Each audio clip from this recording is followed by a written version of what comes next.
But Drew Hernandez is a strong-minded individual. Exposing lawlessness. Drew Hernandez, who is ideological. Finding the truth. And use the word ANTIFA. This is what they do. Battling They're mainstream liars. The woke mob, all they can do is lie. These are the front lines.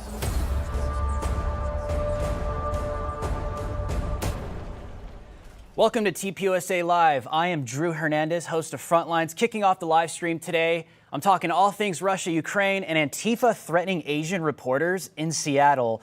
After Frontlines, we'll head over to the couch with the great John Root, Isabel Brown, MAGA Hulk, Stephen Davis, and Morgan Zegers with an update on the U.S. truck convoy and special guest Dave Rubin. Then Jack Posobiec takes over with Human Events Daily to explain what Russian President Vladimir Putin is doing to access natural gas deposits.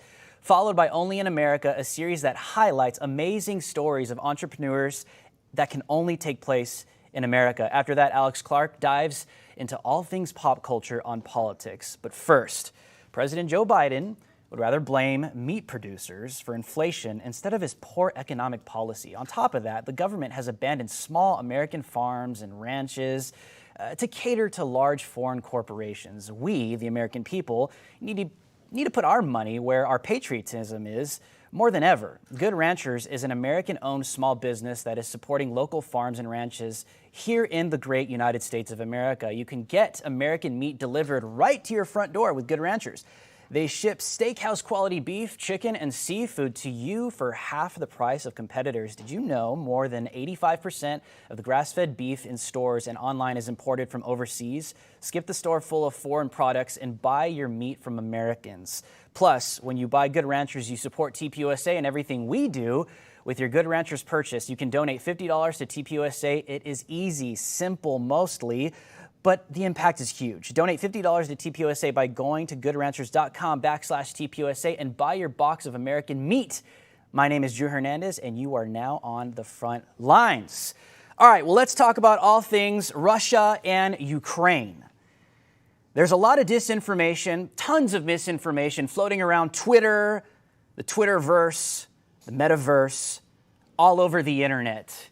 And we've been covering this the past couple days here on TPUSA Live and Frontlines, but I want to continue to warn viewers, hey man, when you're dealing with wartime reporting and you're dealing with war, the first thing to be sacrificed is truth. And both sides are going to engage in direct propaganda. That is going to take place every time you see this unfold. Now, what I want people to understand is this needs to be taken very seriously, and when you take a look at this, you need to make sure that you are sifting and you're vetting and every single thing that you are posting and taking a look at is actually the truth. And you don't have to immediately go and post something just because you want to be right and get the first post out there, but I want to take a look at the atmosphere. The way that the United States of America is reacting to what is taking place with Russia and Ukraine, and the entire world at that, is very interesting. This is the great distraction. It's the perfect distraction.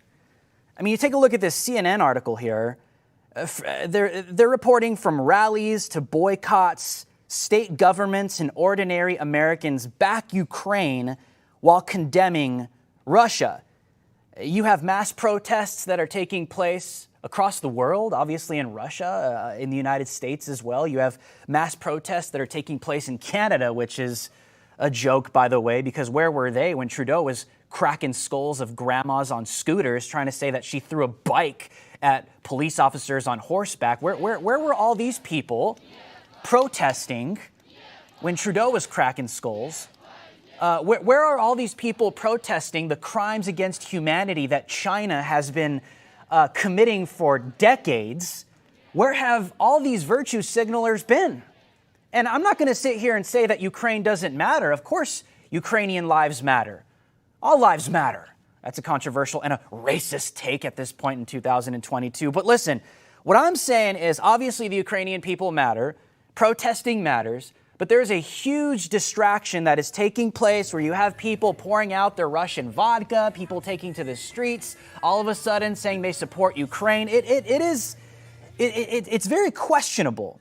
And we have every right to question this because where are all these people that were protesting against Trudeau and the United States?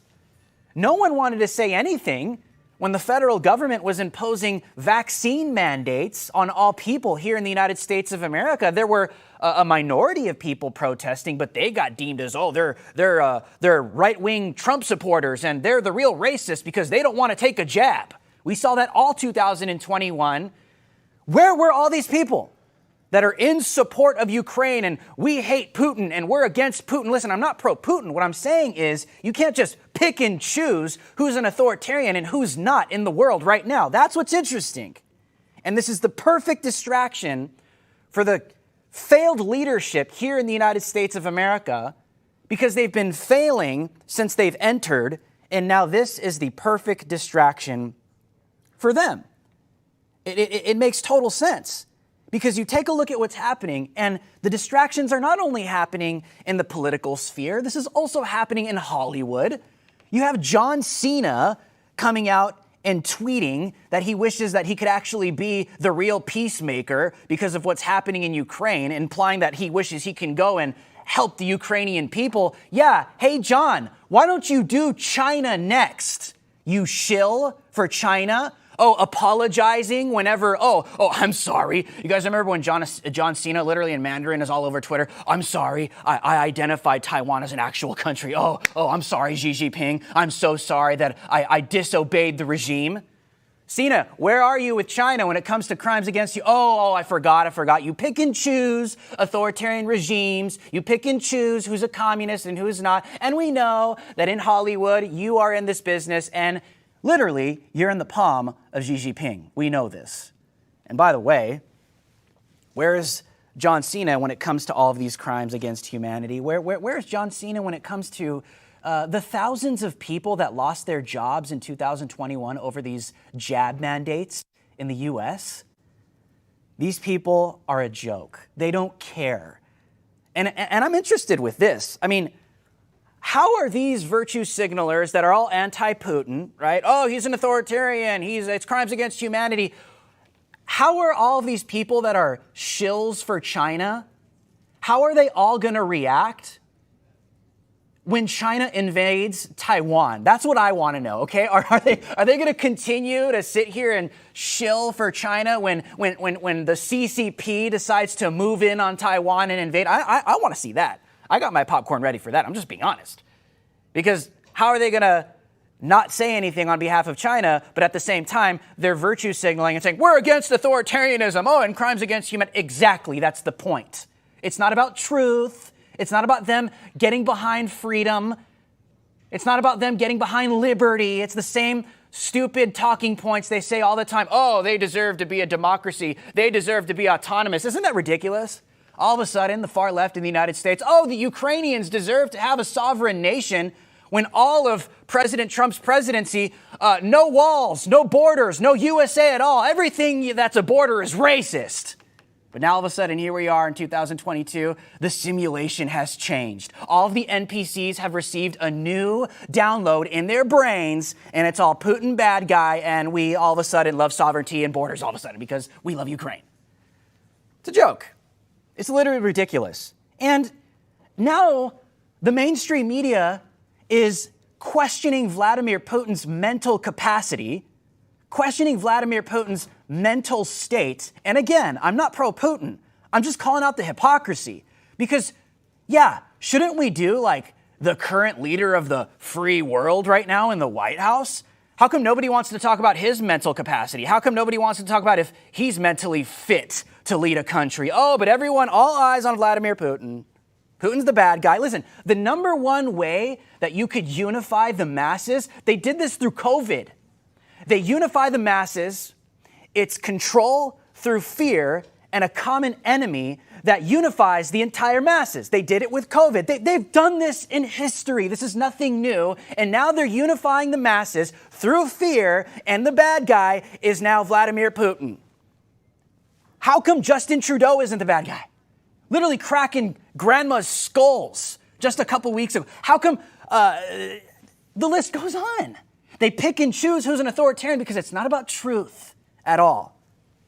It's about them pushing a narrative. It's about them pushing propaganda. It's literally about them and what they want to be communicated to the masses. Now, this is why I wanted to come off strong in this show today, because you're seeing it on all sides, on both sides. I mean, here we are. We're in the era of fake news. Here we are where nobody believes CNN. Here we are in the era of lies when it comes to the mainstream media.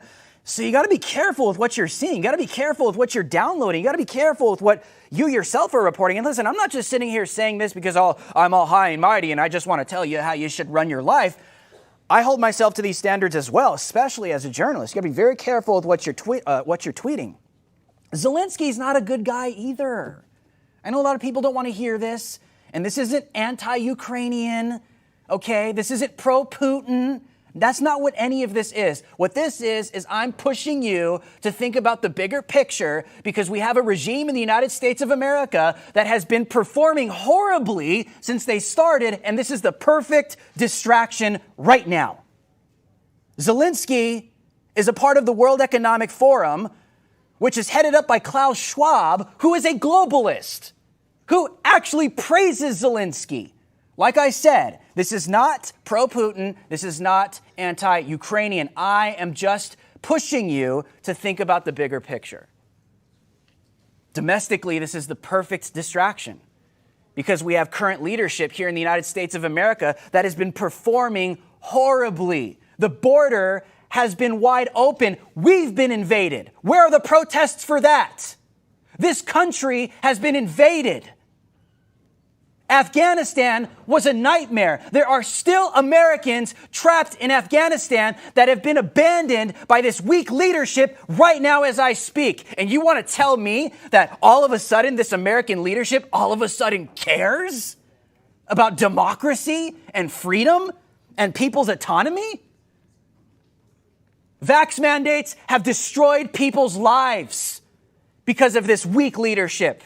2021, thousands of medical healthcare professionals, thousands of police officers, thousands of firefighters, the list goes on, lost their jobs because of tyranny. And now all of a sudden I'm supposed to think that this current weak leadership is all of a sudden the good guy because he supports Zelensky and he's anti-Putin. No, they don't get a pass.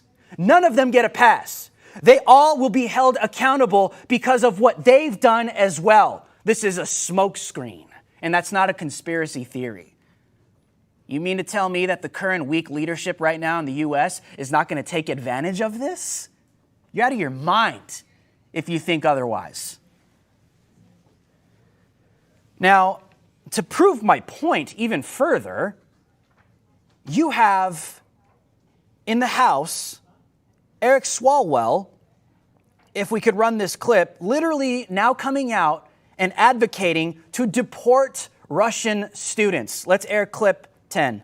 I think closing their embassy in the United States, kicking every Russian student out of the United States, those should all be on the table. And Vladimir Putin needs to know every day that he is in Ukraine, there are more severe options that could come. Didn't President Trump kind of like almost want to do the same thing when it came to upholding law and order at our southern border and immigration law, to deporting illegal immigrants? And everyone called him a xenophobe. Everyone called him a racist. It's like, where am I? Am I the only one that noticed this stuff? I know our viewers did. But now here it is. Mr. Swalwell himself is advocating to deport Russian students out of the United States of America as an act of protest against Vladimir Putin and his regime. How come they get away with advocating for this stuff and they're not racist, they're not xenophobic? Why? Because of what I said. It's not about truth. It's not about consistency. None of that. This is all about one thing: power. And if they say this narrative goes, then this narrative goes. If the far left in the United States wants to come out and start deporting all of their political enemies or whoever they deem as political enemies, they do as thou wilt, because that's what authoritarians do. They do what they want, when they want, and how they want. Everybody knows this. And to make matters worse, they want to slap all these sanctions on Putin, which, fine. Is that really going to teach him a lesson? All he needs is the CCP to step in and back him up. But anyways, White House press secretary has been getting challenged on all news, on ABC, on Fox, and they're saying, hey, the current leadership kind of nuked the Keystone Pipeline, and that kind of maybe helped us out right now because we're so dependent on Russian oil. Don't you think we should kind of reopen that so gas prices don't go through the universe, through the atmosphere for all of Americans? And here are some of her ridiculous reactions. Let's run clip 11. On oil leases, what this actually justifies in President Biden's view is the fact that we need to reduce our dependence on foreign oil, on oil in general, and we need to look at other ways of having energy in our country and others. One of the interesting things, George, we've seen over the last week or so is that a number of European countries are recognizing they need to reduce their own reliance on Russian oil. Will there be anything in the speech to talk about reversing some of those policies, for example, either Keystone Pipeline or allowing our oil and gas companies to pursue federal oil and gas leases, even while we try to transition in the future and with a smart path to greener energy? Well, I would say, Dana, the president shares the concern about any impact on gas prices, on energy prices for the American people. And that's why a range of options remain on the table. He already recently tapped into the Strategic Petroleum Reserve just last fall, which had an impact. But I would say the Keystone Pipeline. But the impact, Jen, that was pretty. I don't know what I'm talking about. It was a 10-cent thing, but it doesn't last. But Dana, the policies you mentioned, I know Senator Cotton and others have mentioned these. They are not policies that would address the issue at all. This Keystone Pipeline, it would take years for that to have an impact on prices. Obviously, there are a range of reasons why the president opposes it, but it isn't functioning. It would take years. There are also 9,000 approved oil leases that oil companies are not tapping into. So yes, we all want to take steps to address any raise in gas prices that impact the American people. But we should be very clear about what policies will help and what policies will not help. And over time, we absolutely need to reduce our dependence. And that's something you're seeing European countries take steps to do as well. Okay, listen, that is someone who hopes that you believe all of the garbage that comes out of her mouth, okay? That is exactly what you just saw in that clip. That's what Jen Psaki does. She doesn't expect you to correspond anything with reality. Oh, the Keystone's not going to work. Well, then, yeah, maybe you should have left it in service so we didn't have to be dependent on foreign oil. Maybe that would have been a good idea. Maybe, President Trump maybe wanted to do that and had us in that position with. But anyways, this is how the Great Reset works. Because in that first clip with ABC, you have Jen Psaki literally coming out and saying, President Biden is justified with moving away basically from fossil fuel energy and going full green. That's what she's saying. This is how they set you up through disaster. They don't want it. She's like, no, we don't need to be dependent on fossil fuels ourselves as Americans. No, we need to go full green. That's where we need to go right now. This is the Great Reset. This is the Great Reset. See it.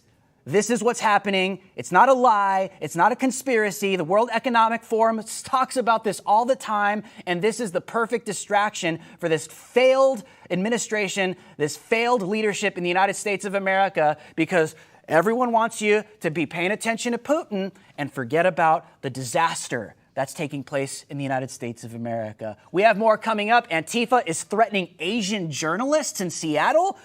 Wow, is that a shocker? Is that a surprise? Stay tuned when we come back. Stay with us.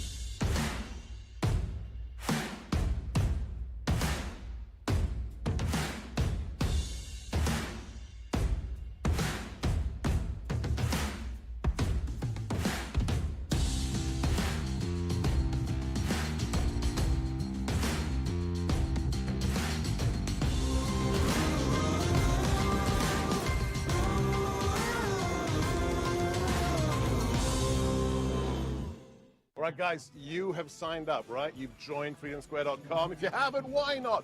This should have happened a decade ago. How did somebody not think of this earlier? If you're a business owner, we have a business directory to promote your business to patriots across the nation. So if you want to buy American, if you want to sell American, we have a business directory. Whatever it is, go now. Join us in the fight for freedom.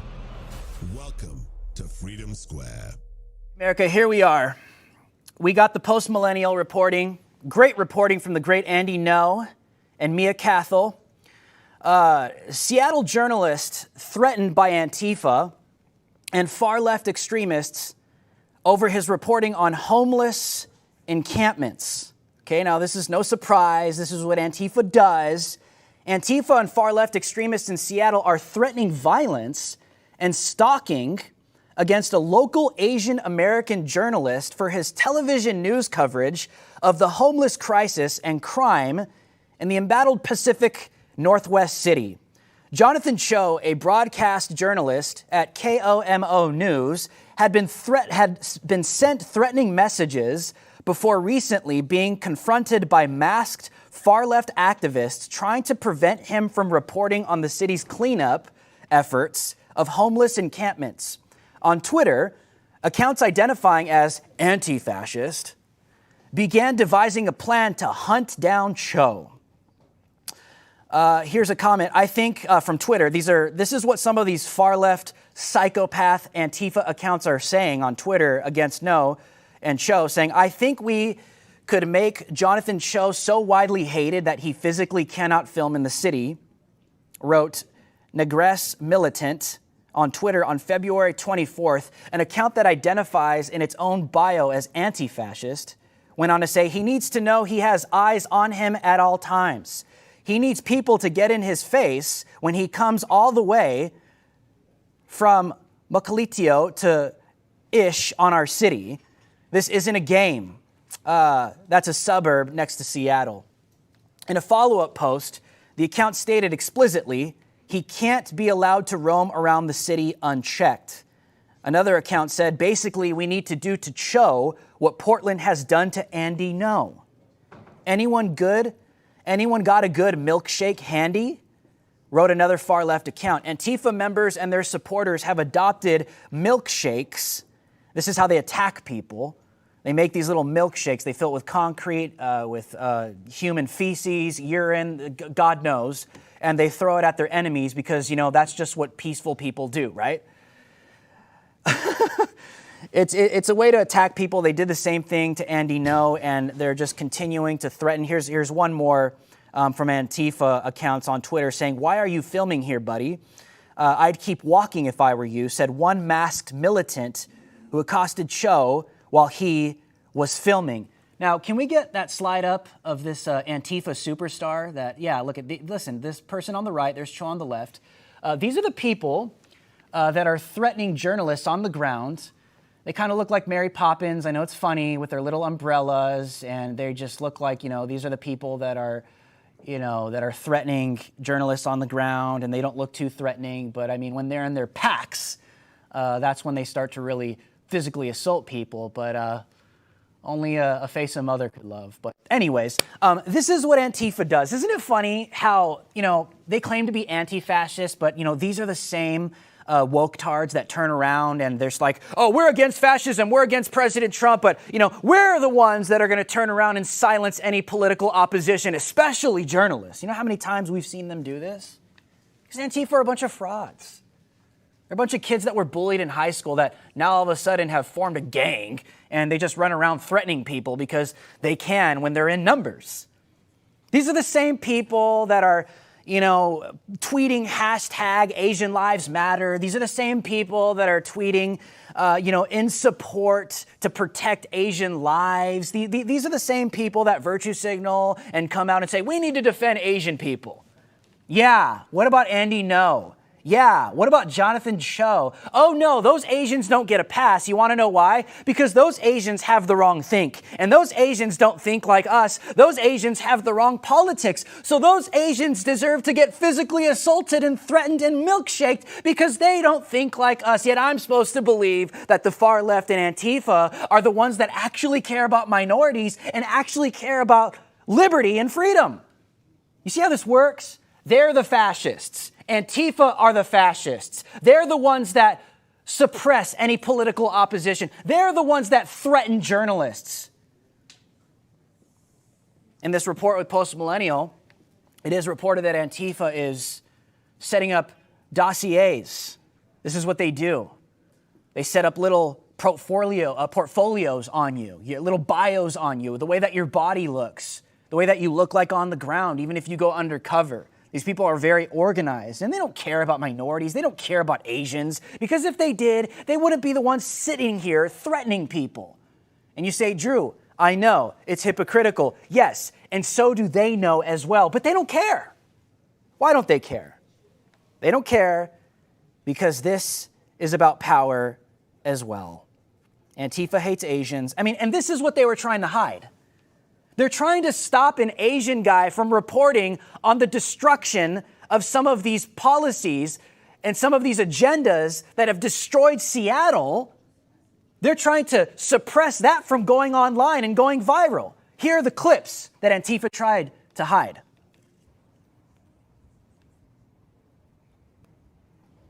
It's a joke. This is what they don't want seen. Because we know that Antifa is the strong arm of a political side in the United States. And when these agendas have destroyed communities, have destroyed cities like this, drugs out in the open, homelessness running rampant, 10 cities everywhere you look. This isn't how human beings should be living. This isn't normal. That's one thing that I want people to understand is when you see these images in Seattle, there he is. There he is being threatened. You see, they don't want this seen. There they are. They're the stormtroopers, Antifa squad deployed to stop the scary Asian guy from exposing these horrible agendas that have been destroying Seattle. There he is. There's the Antifa super soldier sent to put an end to the scary Asian journalist that's going to expose them. Oh, we don't want to see people in Seattle living in these horrible conditions. No, that can't go out. That's going to make our political side look bad. No. God forbid. God forbid that the world sees that people are doing drugs out in the open. No, they don't want this to be seen because this makes them look horrible. This makes them look terrible. And that's exactly why they suppress it. Look at this. This is devastating. This is not normal. This is not how human beings should be living. Literally doing drugs right out in the open for all to see. But this is happening across the United States. And this is part of what they want to distract you away from while using Russia and Ukraine. You look across the United States where these leftist agendas have been implemented. Look at Portland. Look at Los Angeles. Look at Austin, Texas. Look at New York. Manhattan, for God's sakes, doesn't even look like it anymore. I could probably literally sit here and say, hey guys, these are images from Ukraine. Let's do that. These are images from Ukraine. It looks terrible. It's just war-torn. The people, it doesn't look like a civilization anymore. And you'd probably sit here and believe me. No, guys, this is America. This is the United States of America, and it's not normal. Because these leftist agendas have been implemented in these huge leftist regions, like I said, in Los Angeles, in Portland, in Seattle, in Austin, Texas, in New York, Manhattan. You look across the board, and it's all starting to look just like that. And they want you, by the way, the global agenda from the top down wants you to actually believe that this is normal. This is a normal way to live. Oh, because we care about you. Because we said we did. Because we say so. We say we care about you, even though they do nothing to help you, even though they do nothing to pull you out of poverty, even they do nothing to put you on the map so that you could be successful. Why would they do that? Because on the global stage, it's a two-tier system. The elites are at the top, and the peasants are at the bottom. That's nothing new. That's exactly what we're seeing unfold in the United States. And I don't know about you. I don't care what color your skin is. I don't care what your belief system is. As long as it's peaceful, we all should not be accepting this as normal. It's not normal. These images you see of homeless encampments, it's not normal. Antifa threatening Asians, Asian journalists that are exposing what's happening in this country, that's not normal either. My name is Drew Hernandez. You're on the front lines, and TPUSA Live starts right now.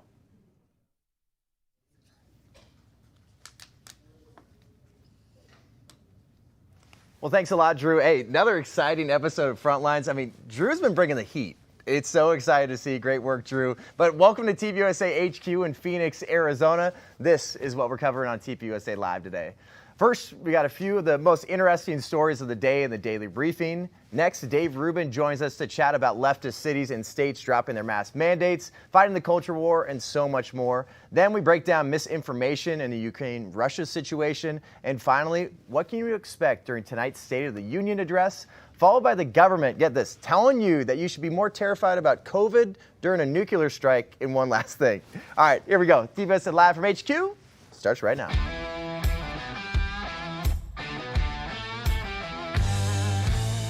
Authentic, unfiltered, grassroots content and conversation every weekday. Live from Phoenix, Arizona at the Turning Point USA headquarters, this is TPUSA Live. Once again, welcome back to TPUSA Live. Two blondes on the couch over here. Boom! Brunettes are over there. Oh, We're going to call you a brunette today. I'll Right? be a brunette. I can do that. I can work. We got Isabel Brown, Morgan Zegers, MAGA Hulk, Stephen Davis. Another great t-shirt. Another great t-shirt and hat combo. Come on now. Got to make it happen. We the people. It's all about we the people. And of course, 1776. Got to rock that daggone gear. Also, Yes, before we get into the daily briefing, some stories you got to know about as we head into this Tuesday and finish it off. You went to a high school reunion this last weekend? It was daggone-tastic. I'm getting old, and I'm realizing going to these high school reunions, we're all getting old. I'm an old man. Lord have mercy. It's sad. You're not old. I'm a boomer now. Wait, do you guys want to know a quick funny story? I was talking to someone yesterday, and she does like skincare and everything, and she was like, "Did you want to do something about the crow's feet?" Just casually, was just like we were going to. We were like, "Oh, maybe I should get like a serum, like a retinol." Then she was like, "What about the crow's feet? Do we want to do anything?" I was like, "Whew, that hurts." I'm 25. That's mean. That's I think it was a good upsell. Upsell? I don't know. Either way, I was like, "That's okay. Thanks, though." Oh, you want me to handle aging. that? You want me to handle well, it that? makes you smile a lot, Goodness. so I guess that's a positive thing. I'm just not worried about it. I just thought it was funny because I was like, oh, so that's how it happens. All right, cool. It just hits you fast. Turn 25 and it's over. Kids. Yeah. You should do something about that attitude. I don't know. My goodness. But I missed my high school reunion. Oh. Because of COVID. Yeah, that's unfortunate. It's going to be 10 years. That's Because I look forward to that. I'm just like, you know what? I'm looking forward to seeing the people that you just haven't thought about in 10 years that like roll up with like the smoking hot wife and the Ferrari. And it's just like. I'm just so not interested in it. It's like. I was so not go. interested in it, but then I reframed my perspective a bit where I thought all of you jerks bullied me for 4 years and thought that I would never make something of myself. No. So I really want to go back to my 10-year reunion and be like, what's up? I just won't go. I'm just not interested in going ever. Not at all. Whatsoever. Yeah. I don't know. I hated high school. I think you and I can probably relate that way. We're the complete opposite then. I was like, I can't wait to see John everybody. was like, leather jacket. The reunion on. Yeah. John's like coordinating it. I'm like, I'm not coming. Isabel's like, hey everybody, and you're just having a blast. I know what you said about me 10 years ago. Don't act like I forgot. Exactly. But there's a couple stories we got to get into. The People's Convoy. We can start with that. So obviously we've seen what's happened up north with the Canadian truckers, and then U.S. truckers are doing some of the same, and it's actually just creating some buzz. They were in Oklahoma yesterday, and then they're now in Missouri today. And there was reports coming out of Oklahoma from the Highway Patrol out there saying that it included over 7,000 vehicles in the convoy, over 30 miles long. We do it big in America, baby. Yeah, we do. I think we got a video of that too, so we can throw that up there. We're going to show you a video of the People's Convoy. They're 30 miles long. It's a lot. Check this out. My goodness. So that's the People's Convoy right there, and it's crazy to think that now like truckers are making a huge difference. Yeah. We're going to chat about a little bit later about the State of the Union address and how it seems pretty convenient they're getting rid of mandates now, right? Yeah, I think it's so interesting because just as the convoy is picking up, they are using the opportunity of Ukraine and the State of the Union to just shut everything down with the mandates. And I'm kind of like, interesting. I wonder if they're scared of the convoy and thought this would also be helpful to end it with the distractions. Who knows? I don't There's a lot of think layers that it here. had to do with that necessarily, because their response to the convoy is pretty authoritarian. They're re-erecting the fence around the Capitol building. They're trying to deploy the National Guard. Yeah, it's very interesting. So I'm like, But then what I'm curious about, what if I want to talk about this in the future, but like, what are the truckers saying now that the mandates are being quietly removed at the same time as they're going to DC? So I watch it, but there's so much to it that it's like, there's a lot of I think it's too little too late, though. I mean, they're already full steam ahead when it comes to the truckers, and we've seen the authoritarian madness that's been going on. So I love the fact that they're still trucking along when it comes to, they're still trucking along. So you're telling them, like, keep their foot on the gas. Absolutely. You are a punny man. okay, I take it back. You guys are getting old. Really bad. It's a lot of dad jokes. But it's not better than what did I say? Hit it out of the park. Hit it out of the park. Go on breakaway and say a sports joke.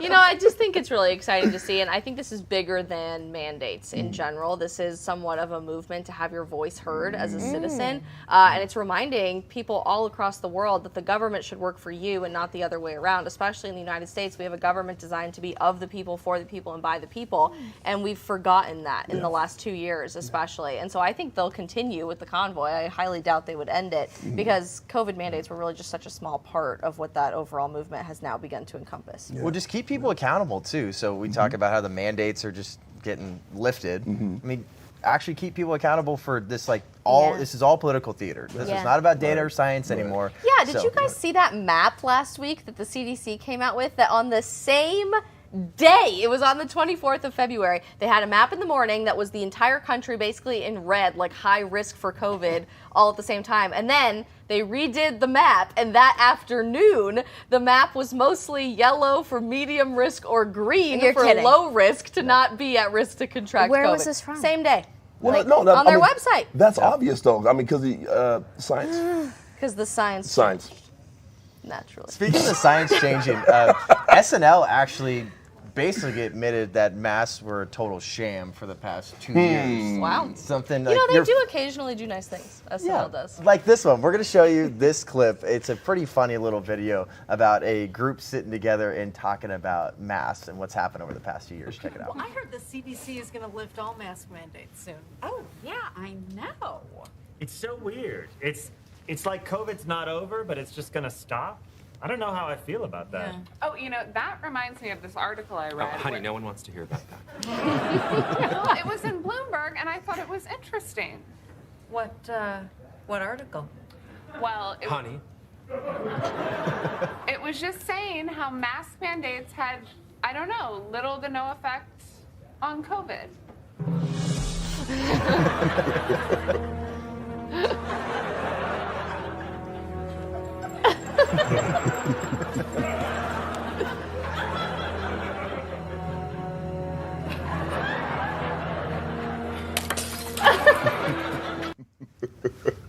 It's actually pretty funny. SNL can be funny sometimes, and like that's so spot on. There's so many conversations we have now, and there's always the one person that brings up like, you know, I was just reading, and I feel like I'm always that guy. Yeah, like all it's like let me pull up the notes section of my phone. I actually have a bunch of different like sources and data here. I actually had a conversation this last week with friends of a friend, and I know I posted about it on my Instagram, where it's like they were totally on the opposite end of the spectrum. Oh, I saw this. But it was great. Like they got really emotional. I feel like I was more just like, hey, I want to hear you guys out. You guys are from a different part of the country. Yeah. And then we agreed to disagree. Yeah. We shook hands. And we moved on. What were they What a emotional concept. about, That's out of curiosity? different. Because there are a lot of them too, if you bring up like an aspect of like, you know, Joe Rogan or like Dr. Malone and Peter McCullough or people like that, they're like, no way. Yeah. And then if you bring up, they always have like the same talking points about, you know, if you got vaccinated, just you wouldn't die, or the hospitals didn't go overrun because of the vaccination. Like a lot of those talking points we cover on this show all the time. I was like, all right, here, let's talk about this. Like, let's get back to the nitty gritty, where it's like people should have this freedom of choice. Right. Yeah. And then they get back to it's like, well, you know, kids have to get the measles and polio vaccine in order to go to school, and like trying to plague those is the same thing. Yeah. And it was a good little conversation. Like they got emotional. It was okay. I didn't feel like I was getting personally attacked. Yeah. And we can have a conversation That just doesn't happen enough. It's a good reminder, honestly, and I think we have forgotten this a bit in the conservative movement too, so I may not be hugely popular for saying this, but most people are coming from the right place. They're coming from a place of wanting to help people.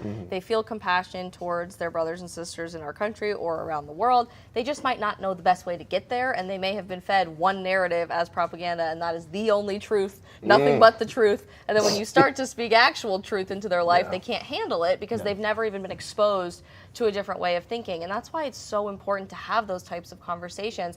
You can't abandon where culture is right now if you're going to win the culture war. You have to speak to people in a language that they understand so that you can bring them along for the journey and say, I know that's what you want to accomplish. Maybe this is a better way of getting there, and it's a lot more effective. And I see people come around on that stuff all the time. Well, we don't even have conversations anymore. Nope. So I haven't been on the couch much, and I've been journeying and traveling a lot, and recently my dad, he retired out of Utah from the military. And so I went to the ceremony, and I'm just his daughter, chilling. I'm in, at a table watching the ceremony go down, and this woman who knew of me, she had heard from just conversations with my dad, she was liberal, and she came up to me and she asked me immediately, so can I just ask you, Morgan, I just want to get this out of the way. Are you Republican and are you very pro-life? And I said, well, I don't really call myself a Republican. I'm not really into the political party identity stuff, and I have some disagreements with them. I just am conservative, and yeah, I'm pro-life. And she was like, okay, it's not that I don't like you guys. It's just like I would never date a Trump person. You know what I mean? And I was like, okay. You don't That's have to. okay. Why are we talking about this? And she was like, I know you're political, so I just wanted to address that and let you know, like, I'm a doctor, so I just know too many women that don't want to be pregnant that I could never be pro-life. And so I said, that's okay. I'm pro-life, but that, you know, I'm not going to try and change your mind. And she was like, I just wanted to have that. And all I could say to her was, I just think it's a little weird. We have to address political beliefs and different beliefs that we have before we can have a normal conversation. Like, why did we have to address these differences before we could even say, like, how's the weather? But it's weird. I mean, conversing with someone from the other side is that rare these days that it's strange. Isn't that weird? That's really sad. My dad was like super upset about it. I was like, trust me, Dad, I've got some worse stories of confrontations. That's fine.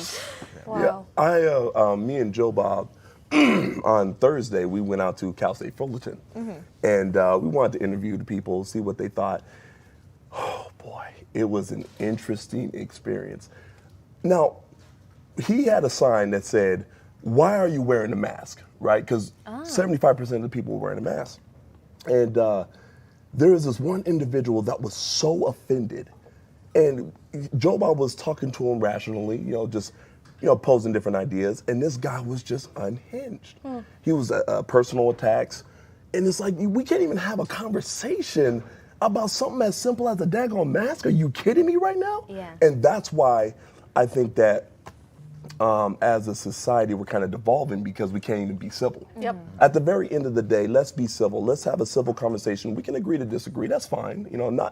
No two people are alike, but let's at least agree to disagree, shake hands, and walk away. But we can't even do that anymore because we're in this place where it's this side against that side, and that's all, that's it, and you have to be at war with each other. Yep. And I think that's very detrimental for the furthering of the United States of America. Well, and it's very against, sorry to do this, I'm going to slide right in with a plug for Freedom Papers. Our founders were very into the idea of collaborating and debating and sharing ideas. And so with the ratification, and that's what we talk about on Freedom Papers, the debate of do we ratify the U.S. Constitution or is it going to lead to tyranny? Is it going to lead to another King George? It's basically the argument between the Federalists and the Anti-Federalists. And some people will think, oh, so Morgan's pro-Federalist and she hates the Anti-Federalists. And I say, no, without them we wouldn't have the Bill of Rights. And so you see when you look at the different papers and the different essays, you're like, oh, so that's where we got this point when we wrote our government. That's where we got this point when we have this part of our structure.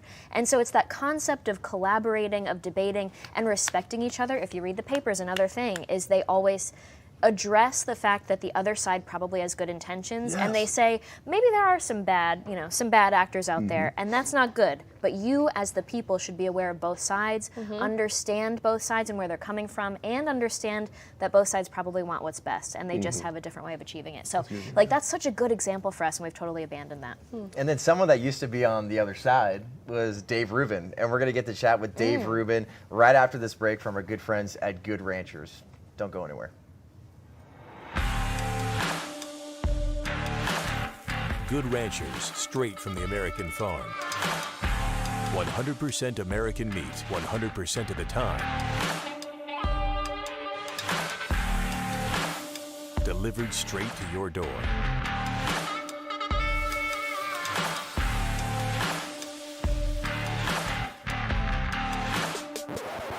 Wait, are those my Good Rancher steaks? I'll be taking these. Claim your 10 free bistro fillets with your next order with promo code TPUSA Live at goodranchers.com. In just a little bit, but I love having conversations like this because it's like we're going to get to chat with Dave and get his experience about being on the left and then moving on to the right side of the aisle with the Young Turks and then hanging out with people like Ben Shapiro. What a transition. What a change. It's crazy. But something that we always need to worry about is misinformation. Is you talk about choosing sides, is right now people want you to choose the sides like either you're with Russia or you're with Ukraine. You're either good or you're evil. And people love trying to dumb these things down, and there's no middle ground whatsoever, and there's no grace at all. There's just like you have to be gung-ho with this or you're not a friend of mine, or I won't even have a conversation with you. No, I was telling you this in the green room. Is that what we're going to call it? That's the what war room. And I was saying to John that I have this girl that I work with, Allie, and she didn't know, with all this misinformation going on with Ukraine, with all this stuff that's being spread, she didn't exactly know what her thoughts were on all of it. And she felt bad because conservatives are kind of attacking conservatives, and that we're split, and there's you see one picture, but then you see that picture's from 2019. And so there's a lot going on, and people have forgotten that you can just keep your mouth shut for a little bit. And so she was doing that, kudos to her, and she reached out to me and she was like, Morgan, I was watching you and all of your interviews to see what you were saying because I was hoping you could maybe give me some inclination of like what is going on, but then you were kind of silent in the live stream when you guys were all talking about it, and I said, yeah, I was also silent because I also don't know what is going on. There's too much fake information out there, and I'm not going to speak on it. And so I'm going to be quiet, and I'm going to see what's going on, and I don't need to be the first person to react. I don't need to be the coolest, most viral retweet, whatever. I don't even know what the young people say anymore. I don't need it. I'm fine with just keeping mum at this point. And that is something that's been lost, I think, on our generation. We can keep our mouth shut for a little bit. It totally has. We pretend to be experts on everything all the time, and I think we all get this more than most because we have to go on like television or the radio, or we do this program every day, and it's a lot of pressure when you're on a Fox News or a Newsmax and you're saying, hi, hello, I'm the expert on the subject, when you're really not the expert. There is absolutely nothing wrong with saying, I don't know.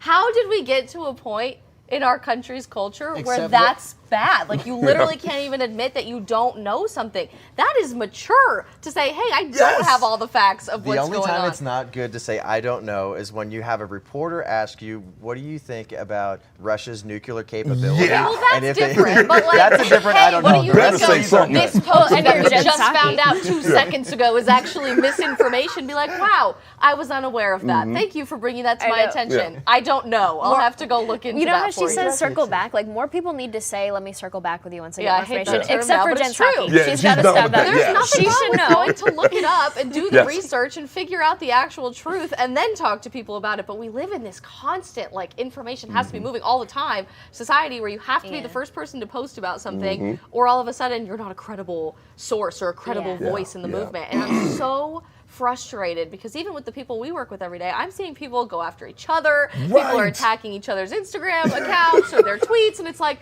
for the love of God, don't we have more going on in the world than having to attack each other's tweets? Well, it's a bit like a war is going on, and we're all like, man, you're a fake rhino. And I'm like, misinformation. But you think of things like Snake Island. I know we have a photo of that. It's like, you know, you hear a story like that, and that sounds like it's about to, like, be made into a movie. And then you see President Zelensky here. It's like, wow, I just can't believe he's going out with the Ukrainian troops right now. Like, these were photos from over a month ago. Yes. And I think a lot of people, we talk about people have good intentions. I think people really do have good intentions when they they're wanna like, spread pray the for news. Ukraine and everything like this. But there is people purposely throwing this stuff out there. There's bad actors. I know Drew covers this on the front lines all the time that want you to pick a certain side. And they want to hit you in this part of the heart that's like, wow, what a guy.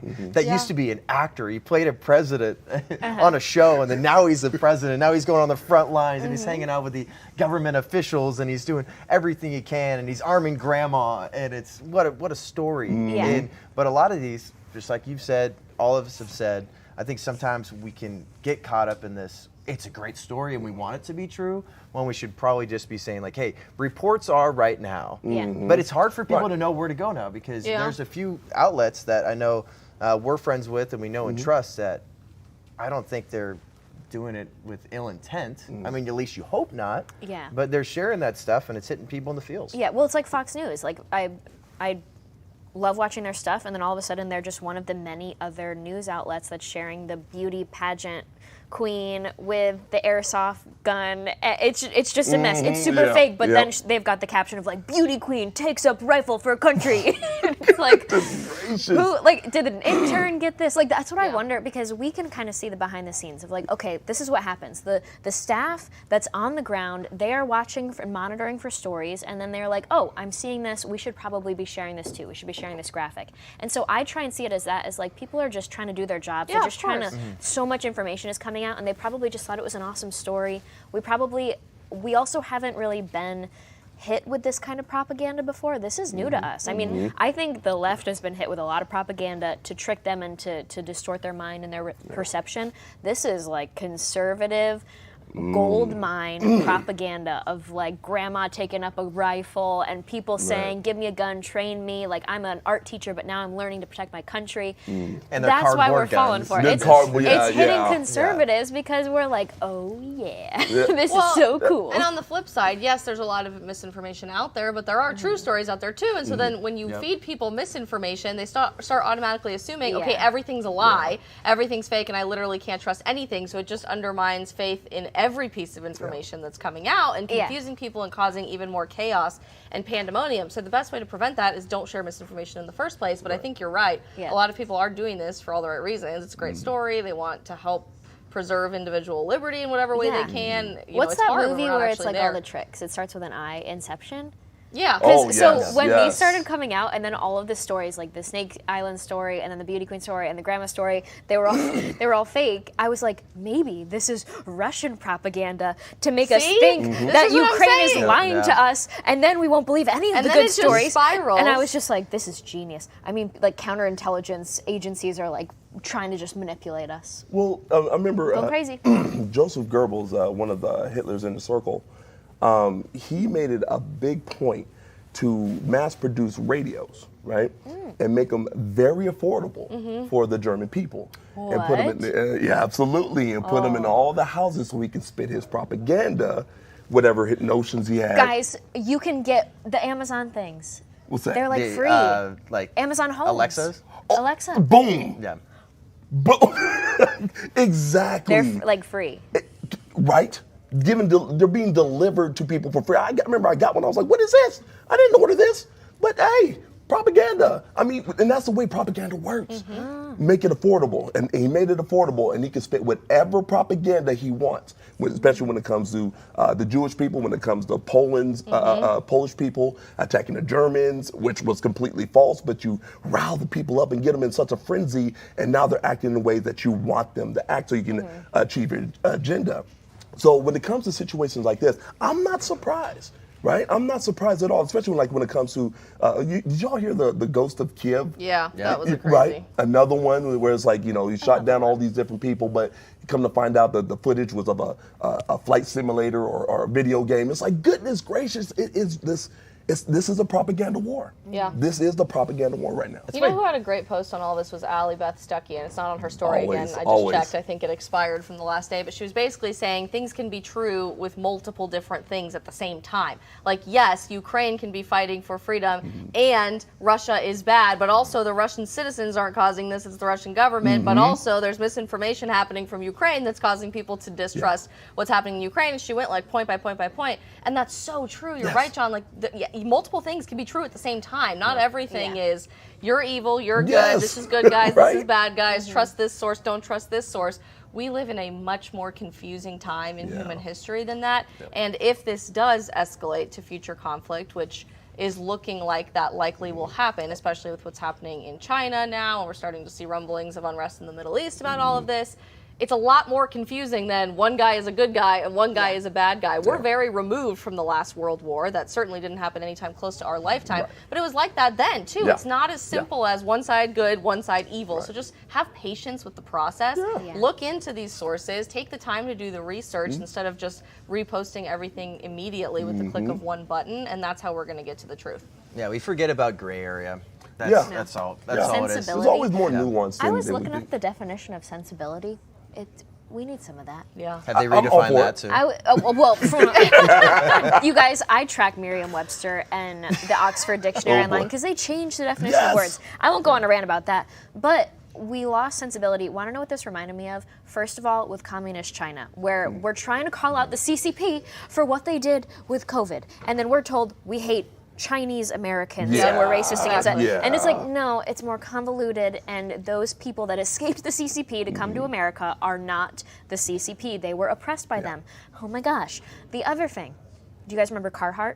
Remember when Carhartt announced the mandate for their company? A private decision even after the Supreme Court knocked it down. So I own a lot of Carhartt. I own a woodworking business. I wear it in my workshop. So for me, that stuff is expensive. It's nice stuff. Like workwear is expensive. And people were like, why didn't you burn it in a trash can? And I was like, listen, I removed the patch. I'm not going to buy it again. And I'm going to wear this jacket without promoting the brand. I removed the patch. That's the best thing. You need to burn that in a trash can, or else what? What happened to people? Are you going to pay for my new wardrobe or something? I mean, goodness gracious. I think that's how we wrap this up. There's so many people that like to feel like they're on some sort of moral high ground. Like, I know what's right, and I can't believe you do that, and it just makes them feel better. But we're going to take a quick break, and then we will be back with Dave Rubin. Don't go anywhere. All right, guys, you have signed up, right? You've joined freedomsquare.com. If you haven't, why not? This should have happened a decade ago. How did somebody not think of this earlier? If you're a business owner, we have a business directory to promote your business to patriots across the nation. So if you want to buy American, if you want to sell American, we have a business directory. Whatever it is, go now. Join us in the fight for freedom. Welcome to Freedom Square.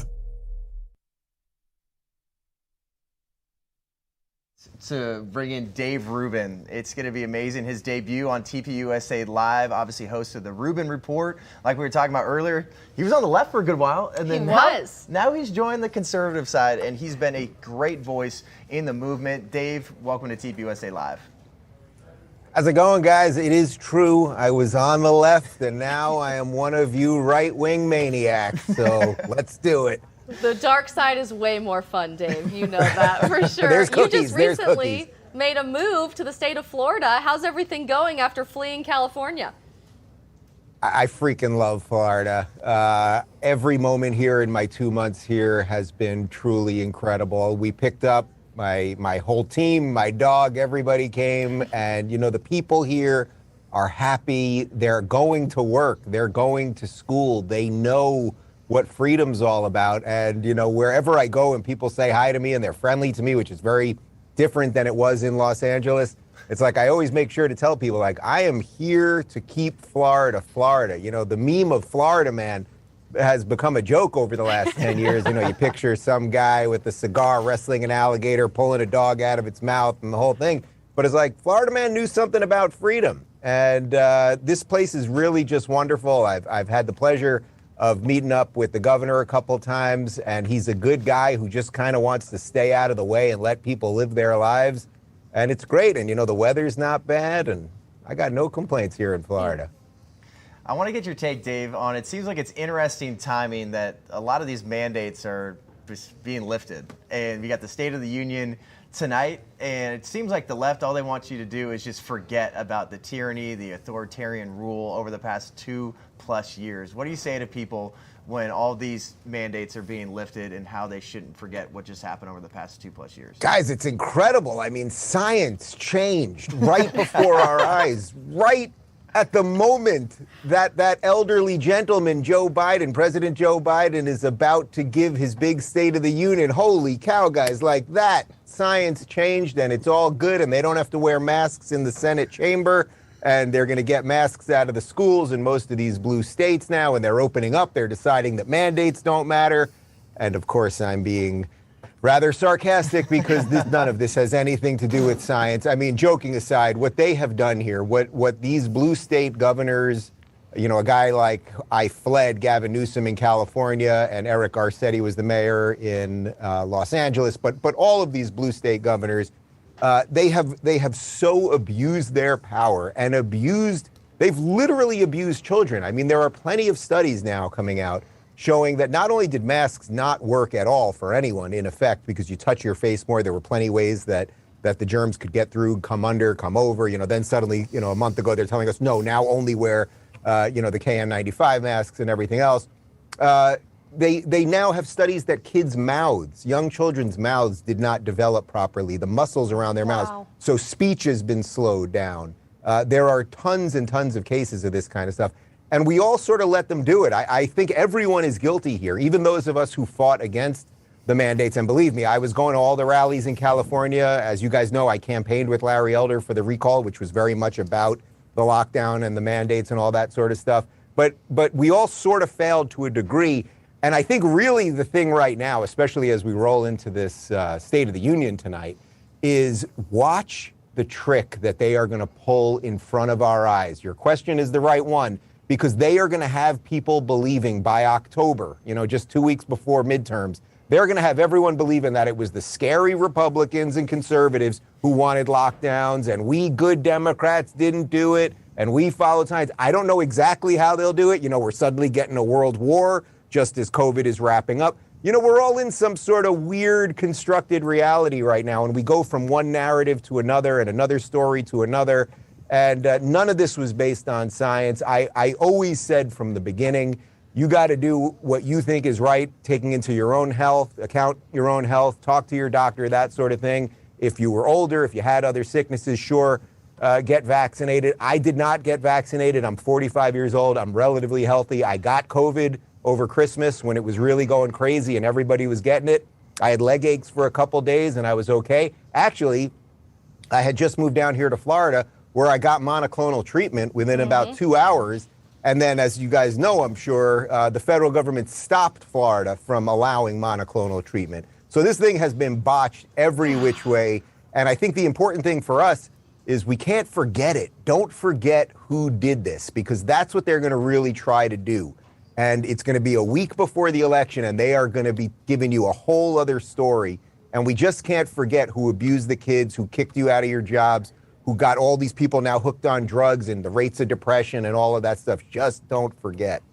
Yeah, I'm guessing our president's probably going to tout all of his accomplishments tonight in finally defeating the virus. We shut down the virus, all because the political science happened to change. But that'll be interesting to watch tonight for the State of the Union. Dave, I would imagine you've probably burned the stash of masks you needed living in California. But way back when you were on the other coast, what's the craziest mask situation you were in when you lived in California?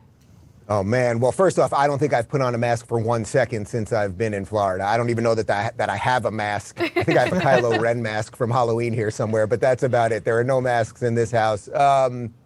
The craziest thing, well, first off, in Los Angeles, there's a particular breed of the sort of crazy leftist desire for control. So everywhere you went, basically, and SoCal, obviously, it's very sunny most of the time. We don't get a lot of clouds, a lot of rain. So you got people in masks, in sunglasses, with hats. Everybody looks like they're about to break into a bank or something.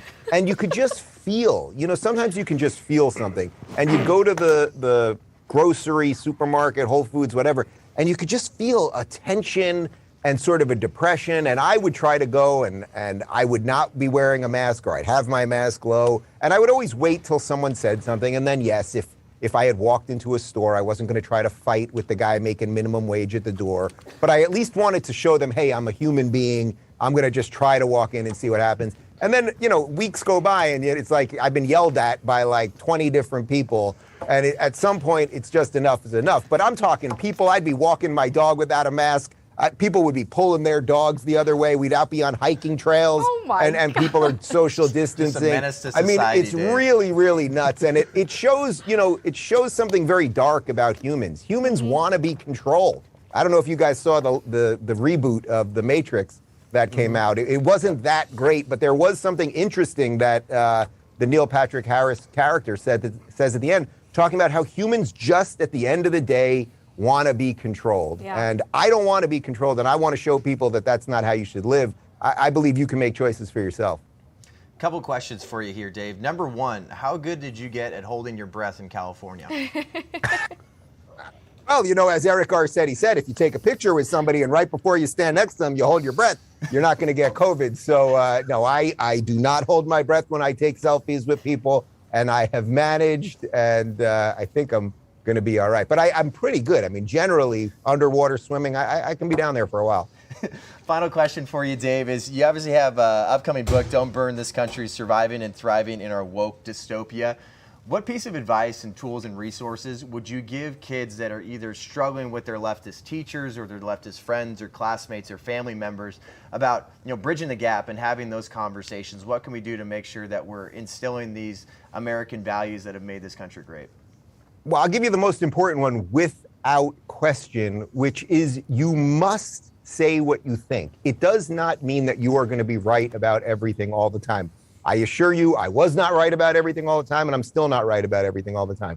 But the amount of people, especially young people, when I go to colleges and I do a lot of events with Turning Point, as you guys know, and one of the questions that I get most is, kids are worried, if I speak up in class, my teacher is going to, I'm not going to get the good grade. And if I don't get the good grade, I'm not going to get into grad school. And if I don't get into grad school, I'm not going to get the job I want, and all of this stuff. And it's like, if you compromise once, so now you're a freshman, right? And your teacher's a real lefty activist, not even a teacher, not even a professor. And you compromise once. You say, I'll write in that paper something that I don't believe because I want to get the grade. Well, guess what? Do you think now it's sophomore year? Do you think you're going to do it again, or suddenly sophomore year, you're going to be like, oh, no, now I'm going to do it. And now, flash forward, junior year, senior year, grad school, you're at your job. It's 5 years later. Now you got a wife, and you got a dog, and a mortgage, and a car payment, and everything else. Do you think suddenly now you're 27, and you got some responsibilities, and you got to pay for health insurance? You're going to be like, boy, I am going to tell the world what I think. Of course you won't. So if you shave off the truth when you are 18, 19, and I get why you do it. Nobody wants to be hated. Nobody wants to be called a racist or a bigot or a homophobe or a transphobe or whatever the heck they're calling all of us these days. But once you do it once, that's pretty much the signal you're going to continue doing it. And if you keep doing it, then guess what? One day you're going to be 55 years old. You're going to look yourself in the mirror, and you're not even going to recognize that 18-year-old who did that way back when. So say what you think. Spot on. Hold the line right off the bat. Dave, really appreciate you joining us. Everybody, don't burn this country. Get that upcoming book very, very soon. Dave, thank you. Good seeing you guys. What a guy. He's great. I love Dave. He's fantastic. And I think we need more voices like that, too, that are telling you, here's how, I was on the other side of the aisle. Now I came here. Here's how I continue to have conversations. Know what's the most important? Is he admits, I get things wrong all the time. Yep. There's way too many people that just don't want accountability. They don't want to say, just look at all these leftist politicians. They're just like, no. We did the right thing. Just science is now finally catching up with everything. We did the right thing, and there's no accountability whatsoever. I think he inspires so many people in a really unique way, having left the left himself. I mean, he was the face of the left with the Young Turks, and even now we're starting to see people who currently or previously were with the Young Turks start to even blaze their own trail kind of away from the left. Just the other day, Hassan Piker, of all people, posted a photo of himself at the gun range with an AR-15 and how he was having fun shooting. But it was cool. I mean, it was interesting because people all of a sudden are starting to learn they can think for themselves. I mean, it doesn't matter what your political affiliation is. If you blaze Somebody your with own those trail, ideas and if freaks you me have out. the opportunity to think As long for as it's not a yourself, I shooter's think world. that's pretty darn awesome. That's Dave's message entirely. I don't even think he really considers himself a conservative very much, more so just a free-thinking classical liberal. He likes to blaze his own trail. I love it. It takes a certain amount of gumption and courage to leave the left. You know you are going against the mob, and you know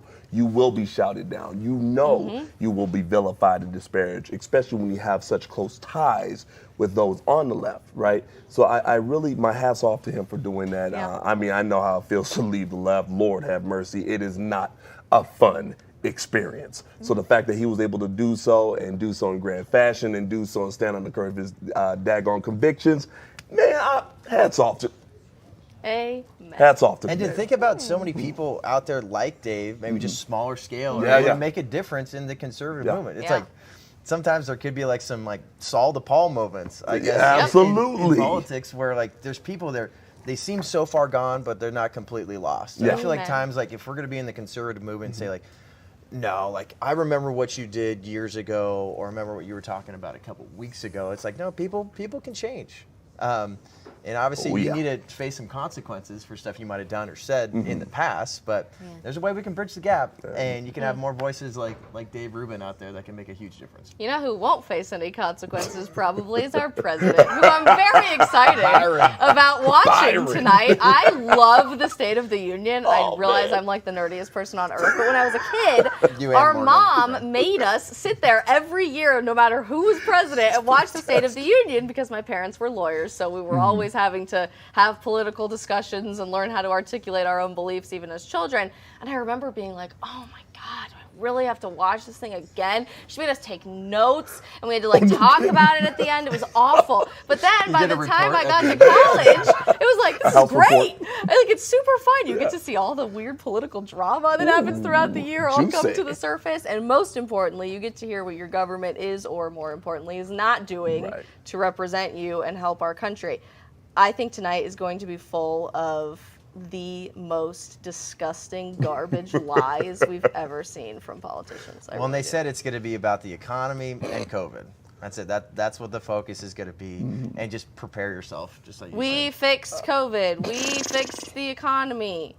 I on a scale of 1 to 10, what level do you think the gaslighting will be when it comes to the State of the Union? 250. I think that's what I'm wondering, like from our perspective. Fantastic. It's like not even a question of, are they going to propagandize us? Are they going to lie to us? Yeah, we know what they do now. Yeah. What is our reaction to it? Exactly. Yeah. They lied about China's connections to COVID. Sorry, I keep bringing that up. I don't know if we're going to get in trouble for this. They lied about that. Are we going to make sure that for the younger generations, they understand and connect the dots to where all of this suffering came from? Yeah. Are they going to understand that it was the parents and the teachers' unions and the politicians that kept them locked down and masked and probably force vaccinated for multiple states where they're allowing Come this on. for children? Are we going to connect the dots and say, this is where your suffering came from, and now with this, are we going to allow them to get away with it, or are we going to work to connect the dots for them? This is all about who is going to put in the work to connect the dots. If we could complain about it all we want, but if we don't do anything about it, they're actually going to get away with these lies. That's the thing. Yeah. They get away with it. Just think about it, too. It's like no one is required to wear a mask here. And it's just think about all the photo ops. It's the first State of the Union address. They want it to look good. They don't want to have masks in there. They want to show how much progress has been made. How So like convenient. years from now, they want people to look back at President Biden's first State of the Union address like, oh, is this when COVID ended? Yeah, they're Right- not going to show right the here? fence. They're not going to show Right. the masks. They won't talk about the Right. fact that citizens can't even go visit their own representative right now in Congress after January 6th because of all their stupid rules. And it's the same thing with Russia, too, Morgan. You bring up China. That's a great point. Last summer, it was June or July, our president gave a national press conference saying he handed Vladimir Putin a list of 16 critical areas of U.S. infrastructure, saying, hey, these are really important to us. Please don't attack these.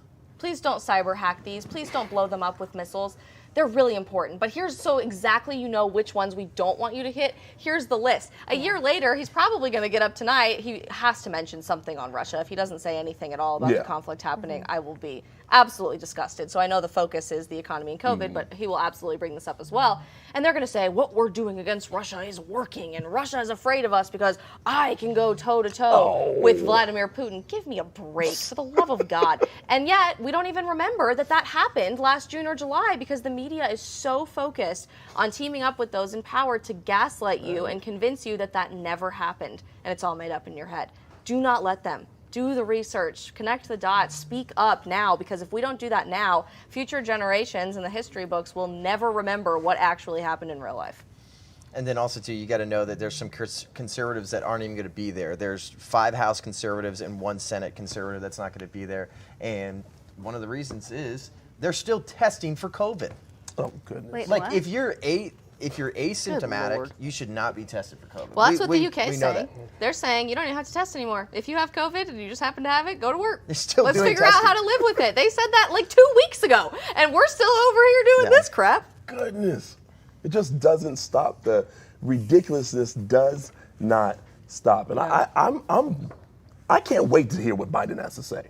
I cannot wait. This is one of the first State of the Union addresses I'm like excited to listen to, because I know it's going to be a bunch of, as you put it, malarkey, right? The malarkey, no malarkey tour. This is what this is going to be. Because remember that? I know. That was forever How can we ago. forget? How can we Sorry. forget? That like hit me like a ton of bricks. Woo.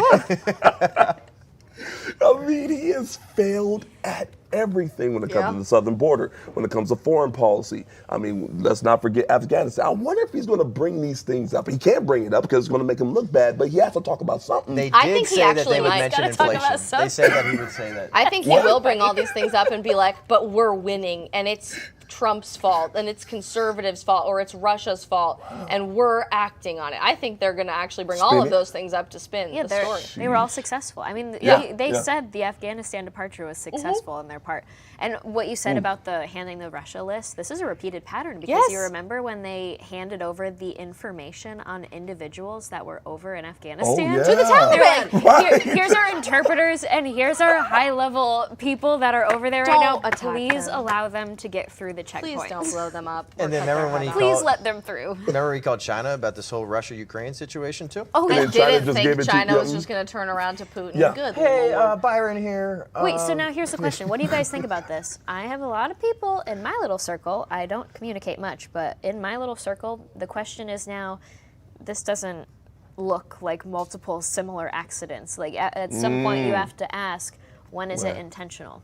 When is it not ignorance and incompetence? And when is this stuff intentional? I mean, I've thought that since Afghanistan. There's no way that unfolded the way it did on accident. Like, I don't know, like how far we're allowed to go. Like, I'm kind of radical at this point. I mean, literally, It seems handing a list intentional. of your citizens over to a terrorist group and just being like, here's exactly where they're located, here's their address, we're going to try to get them out, which we still haven't done, And then by the telling way, the just as a people side note. that was successful. That is treason. That's how they handle everything now. That's why, like, with the inflation stuff, I saw a headline that was like, Biden says he's going to get to work to handle inflation. I was like, no, please don't. Like, No, don't touch that. Stop. Okay, let me go. Real question, I don't though, want and any I'm help. curious what your guys' take is on this. My boyfriend is convinced that we're going to get to 9 p.m. Eastern tonight, and suddenly, for whatever reason, Biden's not able to give the speech. Maybe he's sick, or he doesn't feel good, or he's sleeping, or whatever. My. What are the odds you think President Kamala Harris, according to Jill, I could gives totally the see speech? it. It's a possibility. You never know these Also, the days. amount of I could times totally that see she's it. been called president It's by both yesterday. President Biden Jill did it. and Jill Biden. Guys, this is They a have said it psyop, multiple and they're times. trying to make it normalized in our heads. Did you Really? see Yes. that? So a clip came out, a clip's going viral right now of her where Kamala was like, and elections have consequences. When you elect someone, like, you get what you asked for or something. And so I'm watching it, I'm like, is she making fun of Is she Joe throwing Biden shade? right now? I think so. By saying, like, look what you got. But then Yes. other people are like, look at, she thinks that people are happy with what they got. And so I'm like, I think she's making fun of him. She hated him on Because the then she was campaign trail. like, oops, I spoke out of turn. And I was like, oh, she just made the dig. So Yeah. with the Jill Biden stuff, now that maybe she'd given that speech tonight. Hey. Good job to Brock. I'll give her credit for that. We'll see. They're saying the quiet part out loud. And Oh my gosh, it's so like, funny. We hear a lot of stuff from Press Secretary Jen Psaki. Like, well, what's going to be said? What are we going to talk about? Blah, blah, blah. And this is a little clip here of a reporter asking her what we can expect from the State of the Union address. Was it important to the president that masks come off before the State of the Union? Is there a message that he hopes to send with that news? Well, I would say the president is very powerful, but he couldn't make us be in the green zone that we're in right now in D.C. That's why we are not required. We're not going to be required to wear masks starting tomorrow. So I would say that for him, it had nothing to do with the timing around the State of the Union. He wanted to give the CDC the time to assess and make recommendations that would be clear to the American public about what their recommendations would be for mask wearing moving forward. Remember what I said about those maps? Let's pull up DC on the map from February 24th, CDC. Yeah, red. As red as a tomato gets there on the East Coast. And then let's just swipey swipe to that afternoon. Green. Oh boy. Science. So the CDC says red to green in one day? I don't know about that. Science. At the end of the day. Science is so crazy. I get so frustrated with this. We are the side of science. Right. And they take it from us. It's like, it used to just make me upset because these like New York City liberals acted like they were the ones that loved nature so much. But like, I'm the country bumpkin. I live on a mountain. Hello. It's like, I grew up on a mountain with my family. For my dad's birthday, I gifted him an apple tree. Like, I love nature and the environment. But then AOC, who lives in the Bronx, suddenly is like the Green New Deal queen. And so that bothered me. It's like, we're the farmers, we're the ranchers, we're the hikers, we're the skiers. All that stuff bothers me. I don't even know what you just said, but I'm going to pretend like you didn't just defend me. What did you say? You're just saying this because you want to date her, okay? Oh, that's funny. That's right. Good one. You can't criticize. I'll give you that one. Yes, I do. You know what I want to see from AOC? I want to see AOC go camping, like real camping with a backpack where you go into the woods. Survival. And survive for like literally one night. Should we challenge her to that?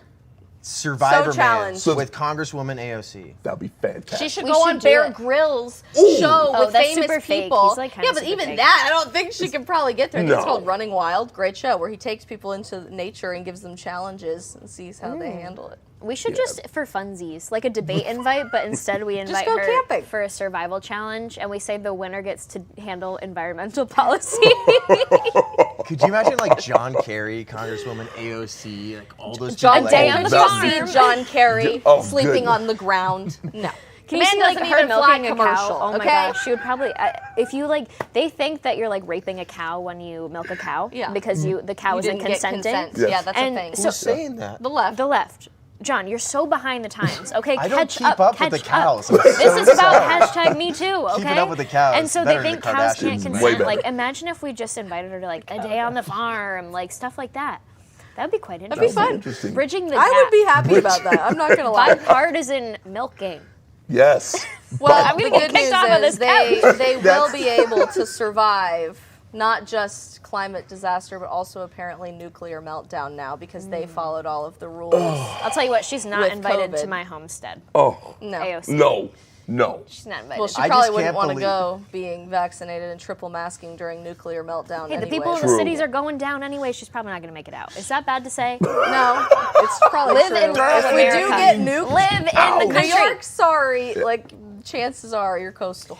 Before we get into Sorry, like I speak facts. the John. U.S. government just sending out that bulletin. That was ridiculous. The phrase we heard was bipartisan milking. That's what we heard. I just want to remind our Wait, audience. what did you? You said bipartisan milking. Is that what's going to get us to build back better? Yeah, it's going to make sure the liberals and the leftists understand the importance of dairy, and it'll be great. Boom. It's just one. We'll go to Ballerina Farm. It's fine. Oh, love Ballerina Farm to die for. Well, you're saying like the U.S. government had a bulletin that came out February 25th, and it said this. Goodness. The U.S. government is advising Americans, get this, listen up, to social distance during a possible nuclear attack. Here's what the government advises. We're going to throw up that picture here of what that bulletin looked like. This is crazy. Look at this. Stay inside for 24 hours unless local authorities provide other instructions. Continue to practice social distancing by wearing a mask and by keeping a distance of at least 6 feet between yourself and people who are not part of your household. Hey guys, so I know basically all our farmland and our neighbors just got flattened. Please stay 6 feet apart. We can figure this out from there. Wear the mask. Yes. Want to know what I thought of? Like, you know, if I was like being a little talking head and just coming up with random talking points, like looking at this, I would be like, this is just another example of the left being anti-community and anti-family. They even want you to die alone. Like something like true. They are against the nuclear family. Well, that's a nuclear family, all right. Goodness gracious. You must die alone. I'm sorry. The boomer came out. I couldn't stop it. It's a nuclear family. It is a nuclear family. That's really good. I don't know if you can put emojis in the chat there, in the comment section. Please, clap your That hands. was like spice. My face was really hot. Everywhere. Okay, but think about this, just logically for a second. On February 24th, the government, the CDC, comes forward and says, yeah, you're not at risk for COVID anymore at all. And on February 25th, they're like, oh, but just in case we get nuked, which is looking like a real possibility right now. Don't forget to keep wearing those masks. We told you straight up, do not wear. You should feel really good. And really seek good. no comfort. You must sit alone as you die. Especially when you see this. So this was another part of it. Get inside. Please, get inside. The nearest building to avoid radiation. Brick or concrete are the best. And then it talks about just obviously try to maintain a distance of at least 6 feet at the bottom there. Go to the basement or middle of the building. Do they assume everyone lives in an urban area? That's my question. I think so, yeah. Because yeah. I'm not running inside a concrete building of a city that's being nuked if Yeah, we're I'm being good. nuked. Like, I'm going to the woods. Yes. I'm putting my backpack on. Yes. I'm pitching a gosh darn tent because... Oh, one more building's up. Go in there. Go over there. Seriously. Go to the middle of the basement of that building so that when we nuke it, you won't be experiencing radiation. Especially because you'll have your cloth mask on, everybody. Well, They can't get through there. So they are so out of touch with this like urban versus just suburban living. Literally. I mean, Yes, like yes. everybody has a car. And when I went to American University, we had a professor. She lived in D.C. She was like a DCite. Had always been there basically since she was a young woman. And she literally asked people, wait, so like how many of you guys have cars? Well, that's true. In D.C., I didn't have a car when I Well, went. no, she meant like at home. Like she was like, does everybody, like you guys all have cars? Not on campus, but and we were like, yeah, you need one to get around my town, like my hometown. Everybody needs to drive. And her mind blown. And that was one of my first experiences of like, oh wow, they really just have a different reality style of life than we do. Weird. But yeah, it might make sense for them. Especially too, like I know we talked about it earlier, when you have a reporter that asks President Biden, like, well, what's the nuclear capabilities of Russia? And then he says, I don't know. And then they come out with this bulletin, which is like, should really make you feel good. Yeah, they go, hey, President Biden, is Russia going to nuke us? Do they have desires to nuke us? I don't know. I do not know what Russia is doing. I don't know, man. Okay. Yeah. Well, Yeah. how about Come on, man. How about China or anybody else? I'm not prepared to comment on that at this time. Next day, drops. My favorite is now they say he like shuffles away like an Olympic Yeah, they athlete. asked him while he was on his walk to Marine One the other day, the helicopter. They were like, Mr. President, what's the situation with the nuclear capabilities of our enemies? Silence. Gone. Just like literal crickets as he walks to the helicopter. No eye contact, no nothing. The I'm man like, has that's no comforting. answers. I miss the president that would go up to the press corps and be like, what's up? What you got for me? Yeah, yeah. What am I going to give back Yeah. to you? And then he would like answer a few funny questions and get on the plane. Exactly. I miss those days. Yes. We took them for granted. Not to mention the big red button on his desk that was bigger than Kim Jong-un's and worked better too. Simpler times, people. Yes. Rather have a bully than someone that's going to get bullied. Yeah. Exactly. I mean, so many people just he tries to talk this big game. Yeah. Oh, that's the worst Oh, of it. yeah. That's what Yeah, it makes it campaign even more trail, yeah. embarrassing because it's like, oh no, honey, what are you doing? Like, yes, you are weaker and not as strong, but to then say, Putin's scared of me because I go toe to toe with him. Right. It's like, okay, Bro, you can't everybody even knows go that's not toe-to-toe the with case. your ice cream cone, like, Really? come on. You can't even go toe to toe upstairs That was with your very walls all the time. spicy, And this isn't guy it? is That was a burn. an unbelievable, he's a incompetent individual. And a liar. And a complete liar. A liar. I mean, he talked a good, well, he didn't even talk a good game. He talked a big game, and he definitely can't back it up, and the American people are seeing it. And I hope that this State of the Union address really just falls on deaf ears, and I think it will. I really think it will, but I don't know. 37% of people still believe in this guy. I don't believe that. You don't believe that? No, but I haven't believed polls in 10 plus years, so I don't believe most political polls. I wonder, maybe everybody's going to watch it and be like, I hate this guy. Maybe that's what's going to happen. Well, maybe, and that's the my big hope. moment. Because my mom brought this up, and this is the last thing I say, because I'll know we're going to wrap up the show here pretty soon. My mom and I were talking this last weekend when I was visiting Wyoming and Colorado for a speech, and she said, you know, I've been trying to wrap my head around this for the last several months, where I just think, what could have possibly driven this guy to run for president? Yeah. Is it something that he wanted to accomplish? Like, what is his legacy that he's trying to leave in D.C.? Maybe it's literally that his ego is just that big, and that is exactly true. He's been in Washington, D.C. for more than twice the time we've been alive. Having his entire career in federal politics, well, what's the last thing you always want to end on? You want to be president. I don't even think he has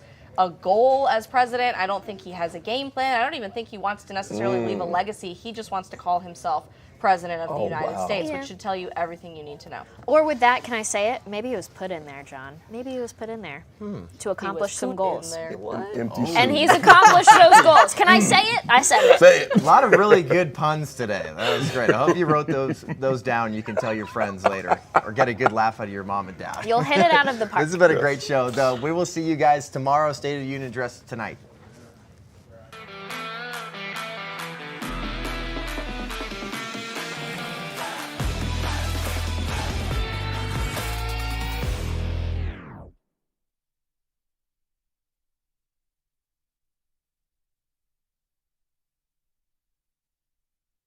How much does the earth cost? I'm gonna buy the entire earth.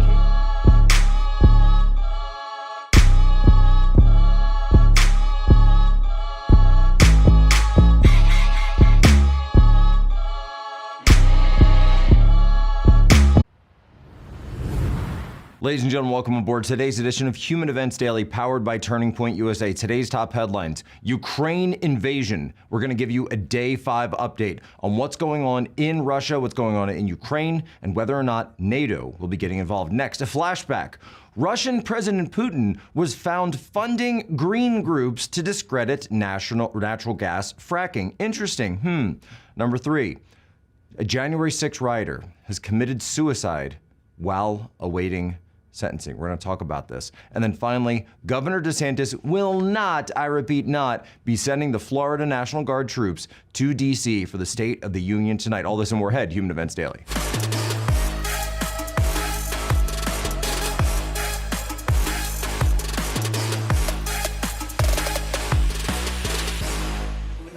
Well, the president has been very clear that he is not intending to send U.S. troops to fight a war with Russia. And I think what's important to note here is that is essentially what this would be a step toward, because a no-fly zone would require implementation. It would require deploying U.S. military to enforce, which would be a direct conflict, potentially a direct conflict, and potentially a war with Russia, which is something we are not planning to be a part of. All right, we are now on day 5 of Russia's invasion of Ukraine. And of course, Human Events Daily does not support war. Let me be very clear about that. We don't want war. We've never supported war. And this war was started by Vladimir Putin, the Kremlin, Russia's generals, Russia's oligarchs. They are the ones guilty of starting this specific conflict, period, full stop. But that being said, as I've said before, we're not going to lie about how we got here. Well, what's the situation on the ground as it is? Just moments before we went to tape today, we started to see initial missile strikes on command and control, on broadcasting, on TV antennas in the city itself, the capital city of Kiev. We're also seeing the encirclement of Kiev in multiple groups, tranches of Russian forces that have driven across the line from the north, from Belarus and from Ukraine. Now keep in mind, these are Russian troops on Belarusian territory, not Belarusian troops yet. Though we are also hearing reports that Belarus is moving to militarize its border. What does that mean? Time will tell. Lukashenko is, of course, a pro-Russian autocrat, the leader of Belarus. Many people have referred to him as Europe's last dictator. We will remain very closely keeping an eye on him to see what happens. But when it comes to this situation, Kharkiv in the northeast, has been essentially encircled by Russia in the area of Donbass, this area that supposedly started all of this, which was used to destabilize the entire situation. We're seeing those forces push out, and in the south, probably most successfully by the Russian advance at this point, we've seen that land bridge be almost nearly connected between the southern advancing Russian forces out of Crimea,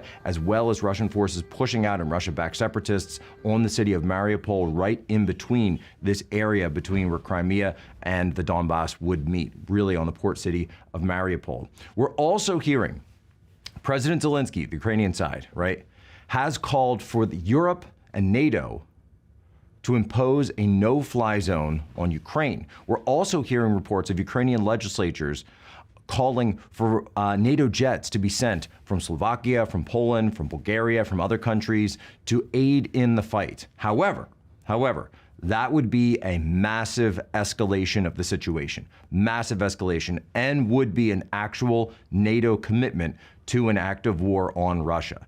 That would start, very clear, a shooting war with Russia. That is not in America's national interest. No American president in the modern era, whether Republican or Democrat, has ever supported getting into a shooting war with Russia. Period. Not during Syria, not during any of this stuff. You know, JFK, going all the way back to the Cuban Missile Crisis, it's said that he read a book called The Guns of August during that time. What was The Guns of August about?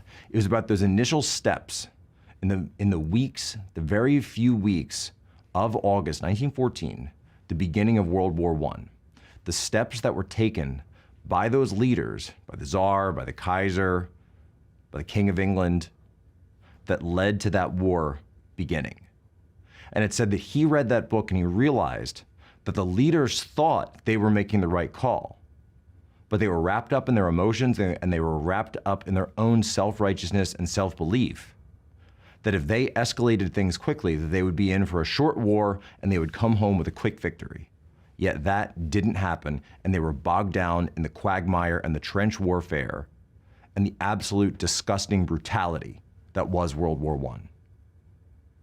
And JFK read that, President Kennedy, he read that book about it and said, we cannot allow this to happen again, and we certainly cannot allow this to happen if the ravages of nuclear war are on the table. And make no mistake, they were on the table then, and they're on the table now in 2022. And so I pray that our leaders and that the people of the free nations pay attention to President Kennedy's wisdom during those 13 days, those fateful 13 days, and understand the lesson of that book, The Guns of August. Do not allow our leaders to escalate this into a much wider war that could have continental consequences.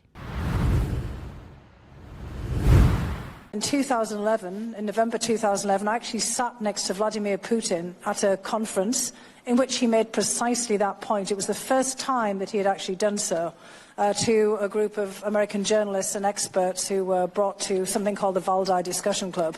So we started in 2011 making it very clear that he saw American fracking as a great threat to Russian interests. We were all struck by how much he stressed this issue, and it's since 2011 and since that particular juncture that Putin has made a big deal of this. So that was Fiona Hill.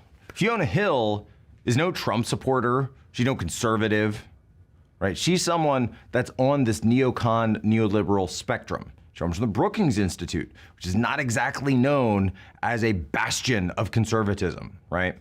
She also, by the way, is the guy who introduced Igor Danchenko, who was one of the sources of the Steele dossier, to none other than Christopher Steele himself. But listen to what she's admitting there, and that's back from 2019, from the first impeachment of President Trump, which was, by the way, all about a phone call with who? Volodymyr Zelensky, the president of Ukraine.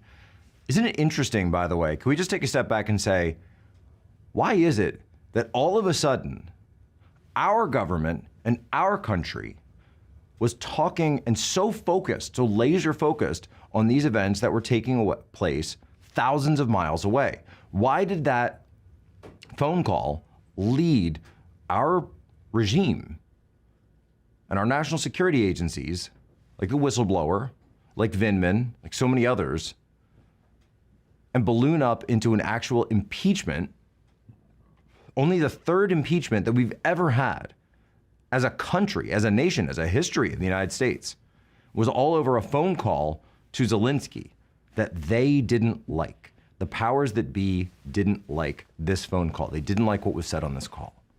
Kind of interesting, isn't it? Kind of interesting when you had one person saying, I want to investigate Burisma. I want to investigate Hunter Biden. I want to know why all of this money was coming out of Ukraine and flowing into the Biden family's pockets. Just a thought, just a thought. But go back to the actual content of what Fiona Hill admitted there. She said that Vladimir Putin viewed U.S. fracking technology and the new technology that was coming out of the U.S. as far back as 2007, as 2011, as a direct threat to Russian interests. And of course, he's completely right. It is a threat to Russian interest. Why? Because if fracking technology comes online, and as it's come online here in the United States, and it's been used to exploit where? The Permian Basin, the shale, the Marcellus Shale find in Pennsylvania, Ohio, and in New York, where of course it's been found but not actually exploited because of environmental laws, as well as other deposits offshore or up in Alaska, other areas, right? These are places where the U.S. then would be able to come online, bring natural gas online, and then sell that to the world. And what happened from 2016 or really 2017 on through 2021, the United States, for a brief moment, a brief moment in time, became energy independent, not only independent, but energy dominant. The United States even became a net exporter of oil and natural gas under the Trump administration. How are they able to do this? By increasing domestic supply. It really just comes down to supply and demand. There's a law of supply and demand. And Putin understands this because he says, look, I want Russia to be the only source of oil and natural gas for the European energy market. We want to be the ones that keep those homes in Germany and everywhere else warm during winter. And what did Russia do? What did Russia do in order to try to fight the United States? Well, according to Daily Signal, all the way back in 2017, lawmakers cite evidence that Russia had been colluding, bankrolling U.S. green groups to do what? To block fracking technology. So you've heard of this massive green movement, the huge anti-fracking movement that exists in the United States. Well, funny enough, there's actually been evidence that who was pulling the strings on this and who was bankrolling these guys, it was none other than Russia. Of course it was. Why? Because it's detrimental to their interests. They don't want fracking. They don't want the U.S. to be able to get into the LNG market. They wanted, we'll see if this comes back online, they wanted Nord Stream 2. They wanted to be the only place that Europe would be able to get its energy from, its fossil fuels, because renewables haven't been able to come online. And thanks to people like Greta Thunberg, they've also gone away from nuclear. You saw Germany shutting down their nuclear program. But just in the past week or so, Germany has seemingly flipped on all this. Now, I want to caution everybody on it. The same way I cautioned, and I've been cautioning people, be very careful about spreading propaganda. Because in the past, I want to institute something that I call the 24-hour media rule when it comes to Ukraine. Wait 24 hours after you hear something from Ukraine before you actually internalize it or you accept it. Because we've seen so many of these stories just be shot down within 24 hours. These people are alive. Oh no, they're dead. This thing was blown up. Actually, it wasn't blown up. This thing was happened. No, it actually was this one. No, stop.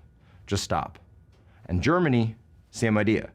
Are they really going to leave Nord Stream 2 off, or are they just doing it for PR purposes?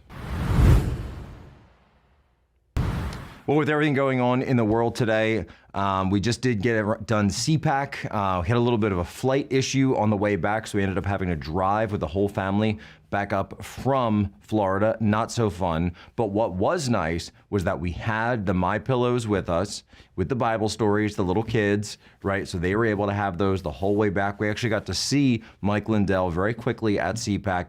and we got to see him and have time for him to meet with the kids. So we got to meet Jack. He got to meet AJ, and we told him about the Bible pillows. They said that we love our pillows, and he was really happy to see them. So, continue to support those. Support yourselves, support your kids, support your family. MyPillow.com, promo code POSO, or MyPillow.com/POSO. You go there, you get all the deals. You can see all the specials that are going on right now. By the way, Mike Lindell at CPAC at one point, when President Trump was speaking, actually gave him a shout out. Mike Lindell stood up, got a standing ovation from the entire room. I went and pinned that video so everybody can see it. Just a great feel-good moment for a guy who's a great American and a great patriot.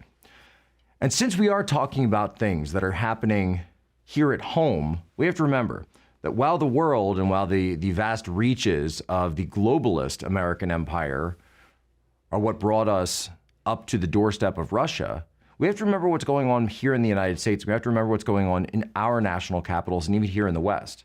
So all last week, we weren't talking about this. We were talking about what's going on up in Ottawa. We saw a massive crackdown on truckers, people who went out, an actual worker uprising. And what did Trudeau do? Well, Trudeau went, cracked down on them, took away their bank accounts, went after people's bank accounts just for donating to support the truckers. This is the kind of authoritarianism that's been going on in the West. And yet we're supposed to turn around and act like, oh, well, those authoritarians in the East are bad. They're the ones you have to worry about. Don't worry about what we're doing when we're the authoritarians here at home. How does that make any sense? Of course it doesn't make any sense. It's ridiculous and it's disgusting. But that's what happens when you cede the moral high ground. You become authoritarian, and then they will turn around and throw it back in your face. It's exactly what's been doing. Exactly what's been happening. Now here in the United States as well, we just got word that a 37-year-old man, a protester from January 6th, Matthew Perna, has committed suicide while awaiting sentencing for January 6th. That his own government, his own system of justice, pushed him so hard and so far that he committed suicide. He killed himself. They say when you kill yourself, you're not just killing yourself, you're killing the whole world. Did you feel like you've gotten to that point of despair? And studies have shown, and if you look at military suicide, you look at 22 a day after the wars in Afghanistan and Iraq, these wars of adventurism that we undertook, and then coming home and giving these people Oxycontin, getting them hooked on opioids, making it deaths of despair. That's how we treat our own people. We actually have a video of Mr. Perna that I'd like to play for you so he can explain in his own words what was going on. Who is Matt Perna? For about 4 or 5 years now, I've really had a passion about learning about how the body works, about discovering different alternative, products, technologies, remedies that people can incorporate into their lives just to help them. So many family out there suffering from so many different conditions, and it breaks my heart. And my family was kind of directly touched by it. So that kind of really spurned in me a passion to, just kind of participate in the shift where people are looking for safer, more, alternative, more effective, and more affordable options. So I do, it's always going to be a passion of mine. My day job, I do work as a financial advisor for a terrific company. So this is kind of like what I do during the day, quote unquote. But the holistic stuff, the health stuff is always kind of a passion. Wasn't violent. Door was open, went in with a bunch of other people, and was facing 20 years? Was facing 20 years for that. If that were anybody else, it would be a fine. If these people were on the left, if this was some, climate justice group, BLM group, they get a fine, community service, probation, that type of thing. But no, these guys get 20 years for walking around their own Capitol building without permission. Didn't attack any officers, anything like that. And they wanted to give him 20 years. You people better wake up. This is what's going on in your own capital. This is what's going on in your own country while they try to distract you with the events thousands of miles away. We are a law and order state in the state of Florida. We reject weak on crime policies. We reject Soros-funded prosecutors. And we have said After the 2020 summer riots, we called up the National Guard here immediately. We had law enforcement. We said we are not letting Florida cities burn down, and we didn't. But we've also since then signed the strongest anti-rioting legislation in the country,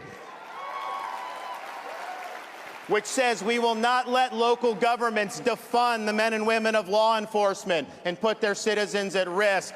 And if you riot in the state of Florida, if you loot, if you are engaged in mob violence, this is not going to be like Portland, where they arrest you, take your mugshot, slap you on the wrist, and put you right back on the street to do it again. No, in Florida, you're not getting a slap on the wrist. You are getting the inside of a jail cell. Well, good on you, Governor DeSantis. We've now getting word that Governor DeSantis was recently requested by the Biden administration to send Florida National Guard for what? For tonight's State of the Union address here in Washington, D.C. Now, you might be asking yourselves, why exactly would the Florida National Guard, which has a mandate to, defend Florida and help with humanitarian disasters, of course, the hurricanes that hit Florida, et cetera, why would they need to be augmenting as a force all the way up in Washington, D.C. for the State of the Union? Well, we know there's a trucker convoy coming in. I don't think it's a good idea, by the way, to send a convoy into Washington, D.C. right now for various reasons, but have there been any reports of actual, threats to the State of the Union or anything like that? Going around here right now on Capitol Hill, we can see there's National Guard over all the streets leading up to the Capitol. There's police all over the place. They've been out for days, preparing, understanding what's going on in the area, getting a sense of the rhythms, the sort of the life blood of that situation, the pattern of life of those areas. But Governor DeSantis has said no. He has rejected the Biden administration's call for Florida National Guard to be sent to Washington, D.C. for this State of the Union address. And I applaud this. I simply applaud this. Remember, the Biden regime took power with a military occupation of Washington, D.C. that lasted for months. They had barricades all around D.C. They had military checkpoints if you wanted to get into your own nation's capital. Now, fortunately, here we are a year later. We've had the March for Life. You had the March Against the Mandates, and they were both completely peaceful. So we're starting to see more of these populist marches finally start to take place again. And this convoy potentially might come to Washington, D.C. for this. And I pray to God that if they do so choose, even though I don't think it's a good idea, I pray to God that everything is peaceful and everything is okay. Because I look at that thing and I say, this is ripe for infiltration. This is ripe for agitation. You get bad actors in there, and they could be doing all sorts of nefarious activities to make that convoy turn into something that nobody ever intended. But at the same time, you've got people in there who want to make a point about this government, they want to make a point about the federal mandates, and they want to make a point about vaccine mandates. I understand that. And I also understand the First Amendment right to peacefully assemble. 100%, get all of it, support all of it. That being said, as a tactician and a strategist, I'm simply pointing out that this tactic was already used in Ottawa, it was already used in Canada, and it's already been revealed. So you better believe that they've got a plan, a counter plan, waiting for you. That is all the time we have for Human Events Daily. Our first episode back in the saddle here in Washington, D.C., following a very successful CPAC. But keep in mind, even though we did have a good time at CPAC, got to speak, his speech is out there. You guys can go watch it from high noon on Saturday. It was the opening act for President Trump. But remember, there is a war on. We applaud the Ukrainian people who are fighting for their freedom, who are fighting for their homes. But at the same time, we have to be very careful about escalating this war any further. And what do? We pray for peace. And I'm going to ask you to do your homework, share this out with one of your normie friends, leave us a 5-star review. But at the same time, go and read this book. I mentioned it earlier, The Guns of August. That's what President Kennedy read during the Cuban Missile Crisis. Remember look up a summary if you don't have time. It's fine. It's okay. It's okay. Go look up The Guns of August. Do not escalate this war further. Ladies and gentlemen, as always, you have my permission.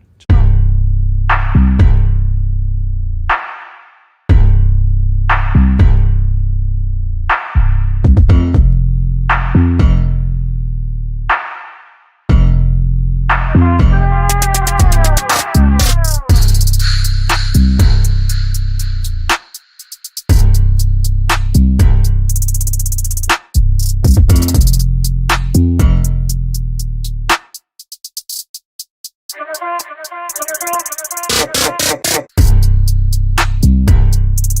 chalky milk. Don't you touch my chalky milk. It's mine. Who did she vote for? Who did she vote for? Come on. You know in your heart she isn't even registered to vote. All of these people belong on Shutter Island. Let me see your face. Let me see your damn face now! Is it wrong to say that you don't know what's real or what's fake with the Ukraine and Russia situation? This actress got serious blowback for saying that. SNL casually admitted everything that we've been saying the last 2 years about the virus. Plus, I'm talking the latest with Aaron Rodgers and Shailene Woodley, Morgan Wallen being a cheater, and the Biden admin telling you to social distance if your house gets blown up by a nuclear bomb for Hot Take Tuesday. I'm Alex Clark, and this is Politics.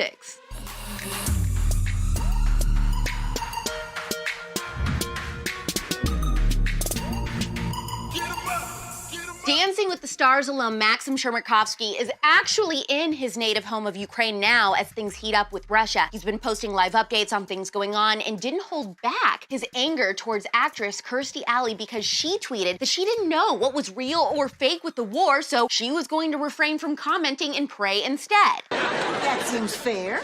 Well, Maxim didn't think so. He posted a screenshot of Kirstie's tweet and said, "Dear Kirstie, we haven't spoken in a while, but I clearly remember being right next to you while you were organizing trucks of aid during Hurricane Sandy, and I remember all that you were saying to me about situations where innocent are suffering.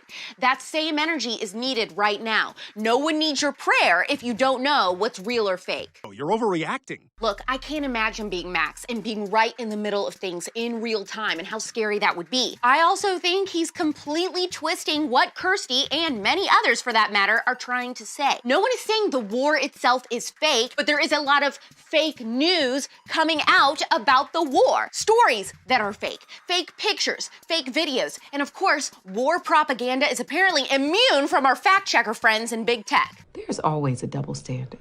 I am failing to understand why so many conservatives are not only falling for the fake news and war propaganda that's being distributed at record rates like we've never seen, but that when you bring attention to it, they start to have a complete and total brain malfunction. You see, that's what you have to do. You have to use your mind. Have we not learned anything from the pandemic or George Floyd or Nick Sandmann or Kyle Rittenhouse? You know, it's completely okay to take a step back and not do a tweet blast to comment on every little thing as it happens. It's okay to take a beat and wait for more information because a lot of this stuff, like the gun grandma and Snake Island, were proven to be totally fabricated within a few hours. Jerry, just remember, it's not a lie if you believe it. I like what Sherlock star Amanda Abington had to say about all the Ukraine stuff. She called out all these virtue-signaling celebrities and influencers posting their aesthetic Pray for Ukraine posts and posted a video saying, if you're thinking of posting any kind of poetry, sonnet, Shakespeare text, or wind beneath my wings in some hideous montage in order to help the people of Ukraine, please don't. It doesn't serve anyone. It makes you look like a dick. She told people to either donate money or just be quiet and shut the F up. Sorry, but someone had to say it.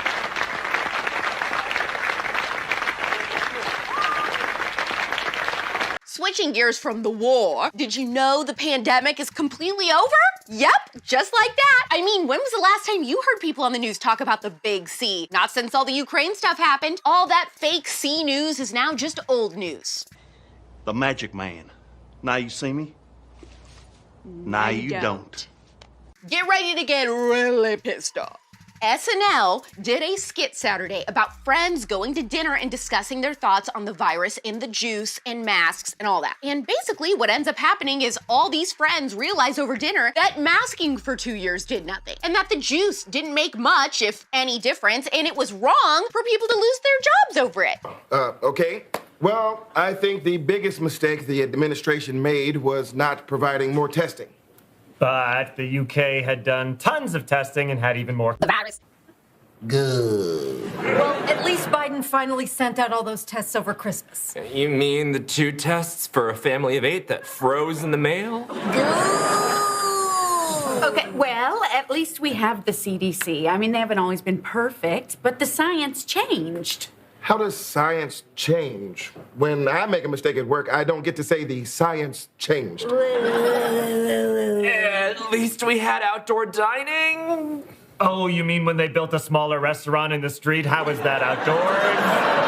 The skit is actually good and pretty funny. It's about 5 minutes long and you should watch it, but gosh, it made me mad too. Because we've been saying these things from day one. We lost our jobs for it. We were deplatformed on social media for it. Our posts were labeled as misinformation. I mean, them questioning the credibility of the CDC, that's like the left's biggest no-no. And so I'm mad, but I'm not surprised. The standards in this life are always going to be unfair for us. We will always have to live by different rules. But you better believe I am sending that skit to every person who sent me a nasty DM during the pandemic. Oh, and maybe I'll send it to the public hotel in NYC who kicked me out because I wasn't juiced. I don't admit it, but I think you were right. I don't believe it. Finally, I can do this. Speaking of juice, here are a few more juicy headlines you need to know today. Hot Take Tuesday. The Tinder swindler, Simon Leviev, whatever, is asking for $20,000 for nightclub appearances. The payout is supposed to cover bottle service, a private jet, a 5-star hotel, black SUV car service, and 2 full-time security guards. This dude never stops. I feel bad for something that I didn't done. No, I feel bad for what had ever happened to myself. I want to clear my name. I want to say to the world, this is not true. Morgan Wallen has been dumped by his model girlfriend Paige Lorenz after a year of dating because she allegedly thinks he's been cheating. Oh, hell no, I ain't with this country-ass bullshit. They just recently went public with their relationship, and as soon as they did, Paige started getting all these DMs on Instagram from girls saying, I was with him, we slept together. You never ain't not around it. No matter what time or town, I can't get you gone. Aaron Rodgers and Shailene Woodley are apparently talking things through. A source told Page Six they were definitely over when they ended their engagement, but now that it's the off season, he has more time to devote to a relationship, so they've been talking and trying to keep things private. Stay away from her. The Biden administration posted rules that if we find ourselves in a nuclear fallout, we should wear masks and social distance as we duck for cover. I am so glad the smart people are back in charge. Kim Kardashian just bought a private jet that set her back about $150 million. It took her a year to get it because she had it all decked out to look like her ear canal house with all cream and whites and cashmere. Kim, didn't Courtney tell you there's people that are dying? I know right now you're confused and want to know who to follow for solid takes on the Ukraine and Russia situation. I'll just tell you who I think is getting it right and I'm enjoying following right now on Twitter. Mike Cernovich, Gavin Wax, Jack Posobiec, and Clint Ehrlich. Your engagement with each episode matters more than you know to support what we do. Heart this episode. Share your thoughts on the war, if you think a lot of stuff coming out is fake, and then let us know in the comments if there's anyone that you're enjoying following for analysis. DM this episode to someone who loves chalky milk and smash the save button. Ooh, you need to be subscribed to Politics on YouTube in case anything ever happens to us here. Plus, that's where you can watch every single episode of The Spillover. We're back tomorrow at 4 p.m. Eastern, 1 p.m. Pacific. It's pop culture without the propaganda every single day. I'm Alex Clark, and this is Politics. Support Politics, the first ever conservative pop culture daily show, by subscribing to our channel, turning on notifications, and of course, hitting the thumbs up. Also, our main home is on Instagram. Seriously, just trust me, that's where the real magic happens. Follow us there at Politics. Only in America could a guy do something like this. We own 64,000 acres in Arizona alone. You know, it's only in America can you take 12,000 acres, some of the best farmland in the state of Arizona, and create a town that's now about 65,000 population. The ability to start with nothing and excel and put together things as we've put together, only in America.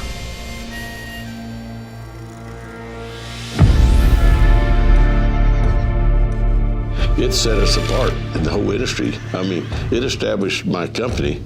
It established not only that branch in Oklahoma City, but Amarillo, Little Rock, Kansas City, Albuquerque, 11 branches. We had condominiums in Colorado, had a big boat, had airplanes, had a lot of the toys that usually come with success. You know, you think you're bulletproof sometimes. I'm a great salesman. I learned how to sell the condominium, the boat, the airplane. And because oil had gone from $40 a barrel to $8, and it broke 62 banks. They were financing the oil industry, and oil had collapsed. I'm not in the oil business, but my bank was. Everything we had, I sold it all. You know, I was really fortunate to be raised in a very small town in southeastern New Mexico. Roswell, New Mexico. During the time I was growing up, it was just a small, rural, agricultural town. And it was just wonderful. You know, you didn't ever think about locking the doors any place or your car. No one did that. It was just a wonderful place. You know, my dad had left the farm and bought what they called a tourist court. In time, he has tore down that tourist court and built a beautiful 34-unit motel called the Navajo Motel. I was with him every step he went from the time I was walking right on. I mean, he was my best friend, and I mean, I was with him constantly. As things would have it, he was diagnosed with cancer just right after finishing this new motel. Upon his passing, death left my mother to look at a big mortgage payment to Southland Life. And she had an 8th grade education. You could see fear in her eyes. She spent a lot of time, and so did I, praying. We didn't know what I was going to do. Are you going to be able to make the mortgage payments? I was 13 years old when my dad passed away.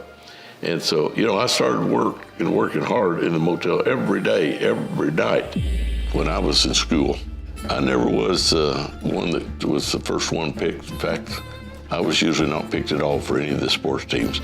I went out for the baseball team. I went out for the basketball team. I went out for the football team.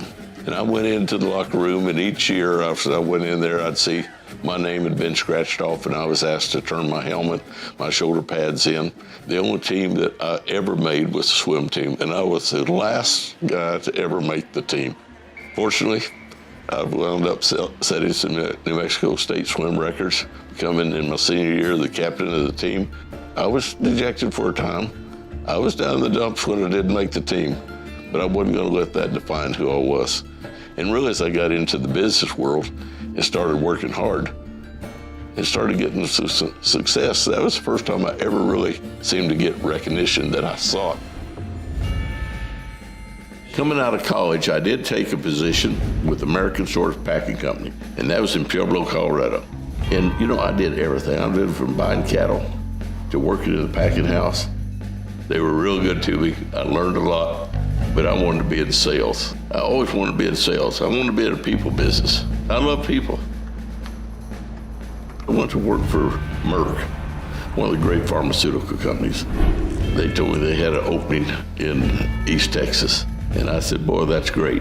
You know, all once I'm getting all these honors and stoves and Salesman of the Year, and national achievements, and my boss is just promoting me from one time to another. 5 years I spent with that company. First time in my life I realized that I was really good at something. One of my wholesale distributors, he always said, Mike, you got a lot of ability. If you ever want to do something, I'll back you. One day I picked up the phone, I called this gentleman, John Tufts, down in Dallas. I said, let's go to Oklahoma.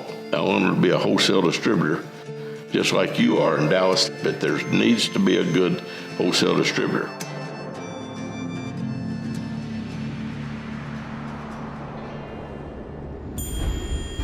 So I went to Oklahoma, started setting up a business.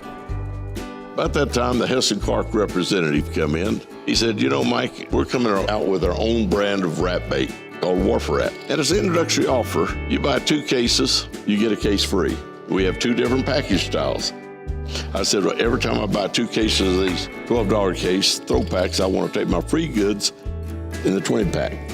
It sells for $20. Then I got on a plane, I went to Connecticut to see Winchester. Now, Winchester had a little semi-automatic .22 rifle with a little 4-power Weaver scope on it. And I told him, I said, I need to buy these rifles for $30. And I need to buy them in lots of 100. And he looked at me. He said, now, what do you want to do? I said, I'm going to give them away as a premium. I get this rat bait in my hand.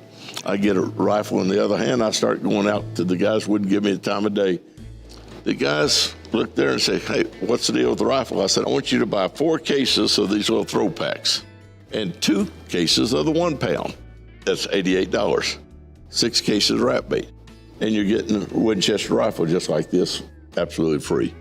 They'd look at me, they'd get my card, and they'd look at it. They said, this deal better be like you said it was, or I'll find a gun. I will find you, I guarantee you. I said, it's just like I said it was. I'm writing 7 or 8 deals a day. And I always heard one thing as I was walking out the door. They say, you sure that rat bait's any good? Oh, hell, if it ain't, I'll shoot them. I got a gun. It really put us on the map. It took us to 100 million annual sales.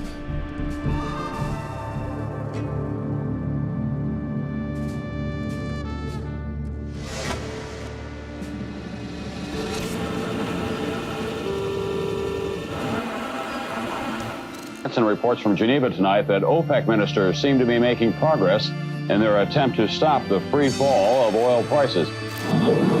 The sound of oil. Oil had gone from $40 a barrel to $8, and it broke 62 banks. I'm not in the oil business, but my bank was. Exxon had decided to shut down 850 service stations in the Northeast and the Midwest. I'm a great salesman. I learned how to sell the condominium, the boat, the airplane, everything we had. I sold it all.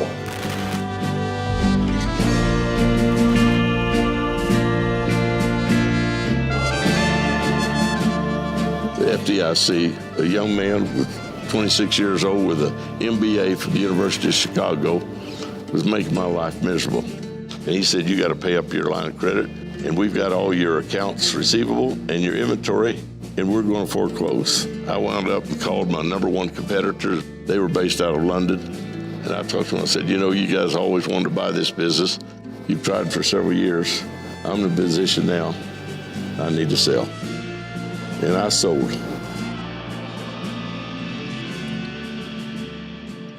Pastor Bill Birch called Sheila, said, I heard Mike sold the business. I want to talk to him. He said, don't do a thing until you have a chance to show you Arizona. You're not going to believe what's going on out in the Phoenix area. Flew to Phoenix, Arizona.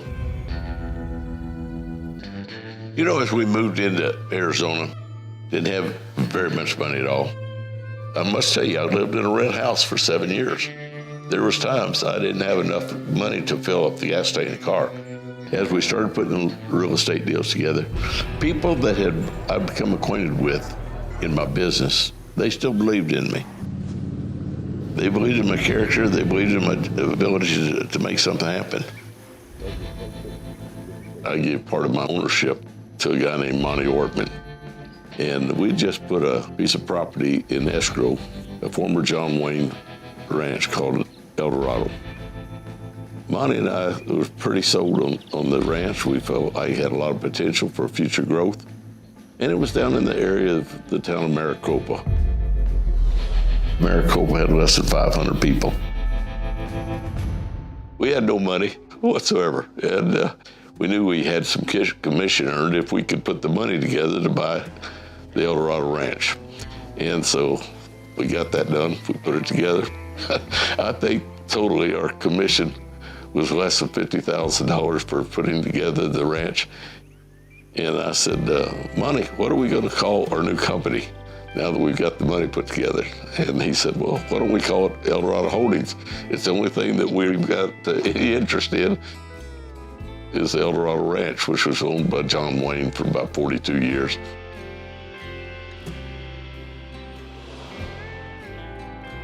Little town of Maricopa was very, very small. Just about 300 people, mostly just a farm community. Great people.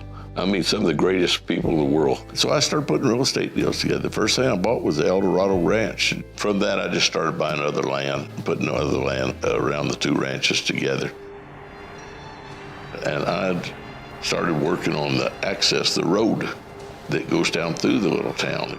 Still, I worked 10 years to get a road built down through 2 Indian communities to where the Red River Ranch and El Dorado Ranch that John Wayne used to own And so then I went and got it zoned and entitled. I even got 6 of the top national builders to go into escrow on 1,100 lots. We assembled this land in the late 90s. The road was finished in 94. At that time, they're saying, Mike, you build a road as big as Interstate 10 is, 4 lanes. What do you think's going to happen down there? I said, we're going to build a city. They didn't believe that would ever go down there. This little town down there, they had no faith in it. No one believed in that deal. Everybody thought I was absolutely crazy. We didn't have a water company or a wastewater company. So I finally told my partners, I said, guys, we're going to put it in the water company, wastewater ourselves. Cox was the cable provider. They wouldn't bring me cable. So I had to put our own cable company in. One of the darkest days of my life is when Arizona Public Service, our largest utility provider, said we won't bring you electricity. So we went to California, solicited help there from Edison. They came, helped us form a whole new electrical utility company. We're pretty proud of this, aren't we, Bear? We are very proud of it. It's a long way from our trailers all linked together out there. Yeah, we had trailers to start with. Go ahead. People would pull up and they'd see a donkey out front and they're like, am I here in the right place? I don't know if I've made it to City Hall. There's a donkey in the front. And that little town of 300 people is now 65,000 people and growing. What other country could you go to around this globe? Could you make something like this happen, except right here in this great country, the USA? Only in America could you make that happen, I believe.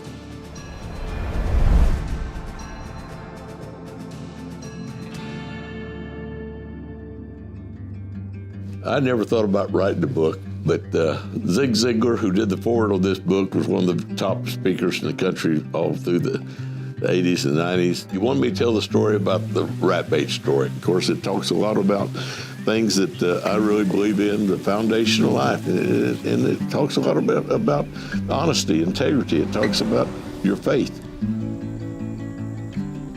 I've been a Christian since I was a young boy. God said, you know, I can't sing, I can't preach, I can't do. I haven't been blessed with the talents, but the one talent I have is the talent to make money. I was reminding the Lord of all the money I'd given, and now it all gone away. Just, I can't explain it, but it was as real could be.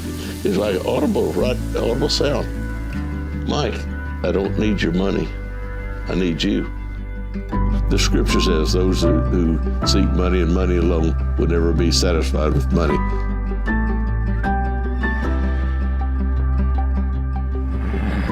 I've got on the dash of my car out there in a little saying of a question that I was asked about. Is Jesus your first love? Your real joy comes from what you do for others. And, you know, that's why I've been so excited about Turning Point and what they're doing and educating our young people about the Constitution, about a democracy, what our forefathers did, what they set in place. It's just amazing how that has stood the test of time for all these years. And we're still a great nation. We're the greatest nation in this world. The ability to start with nothing and excel and put together things as we've put together. You could have never done this in a socialistic government. Only in America. And a boy that grew up cutting alfalfa before school in the mornings, he come up here to own ranches like this in Montana. Only in America can you have the freedoms that we have today.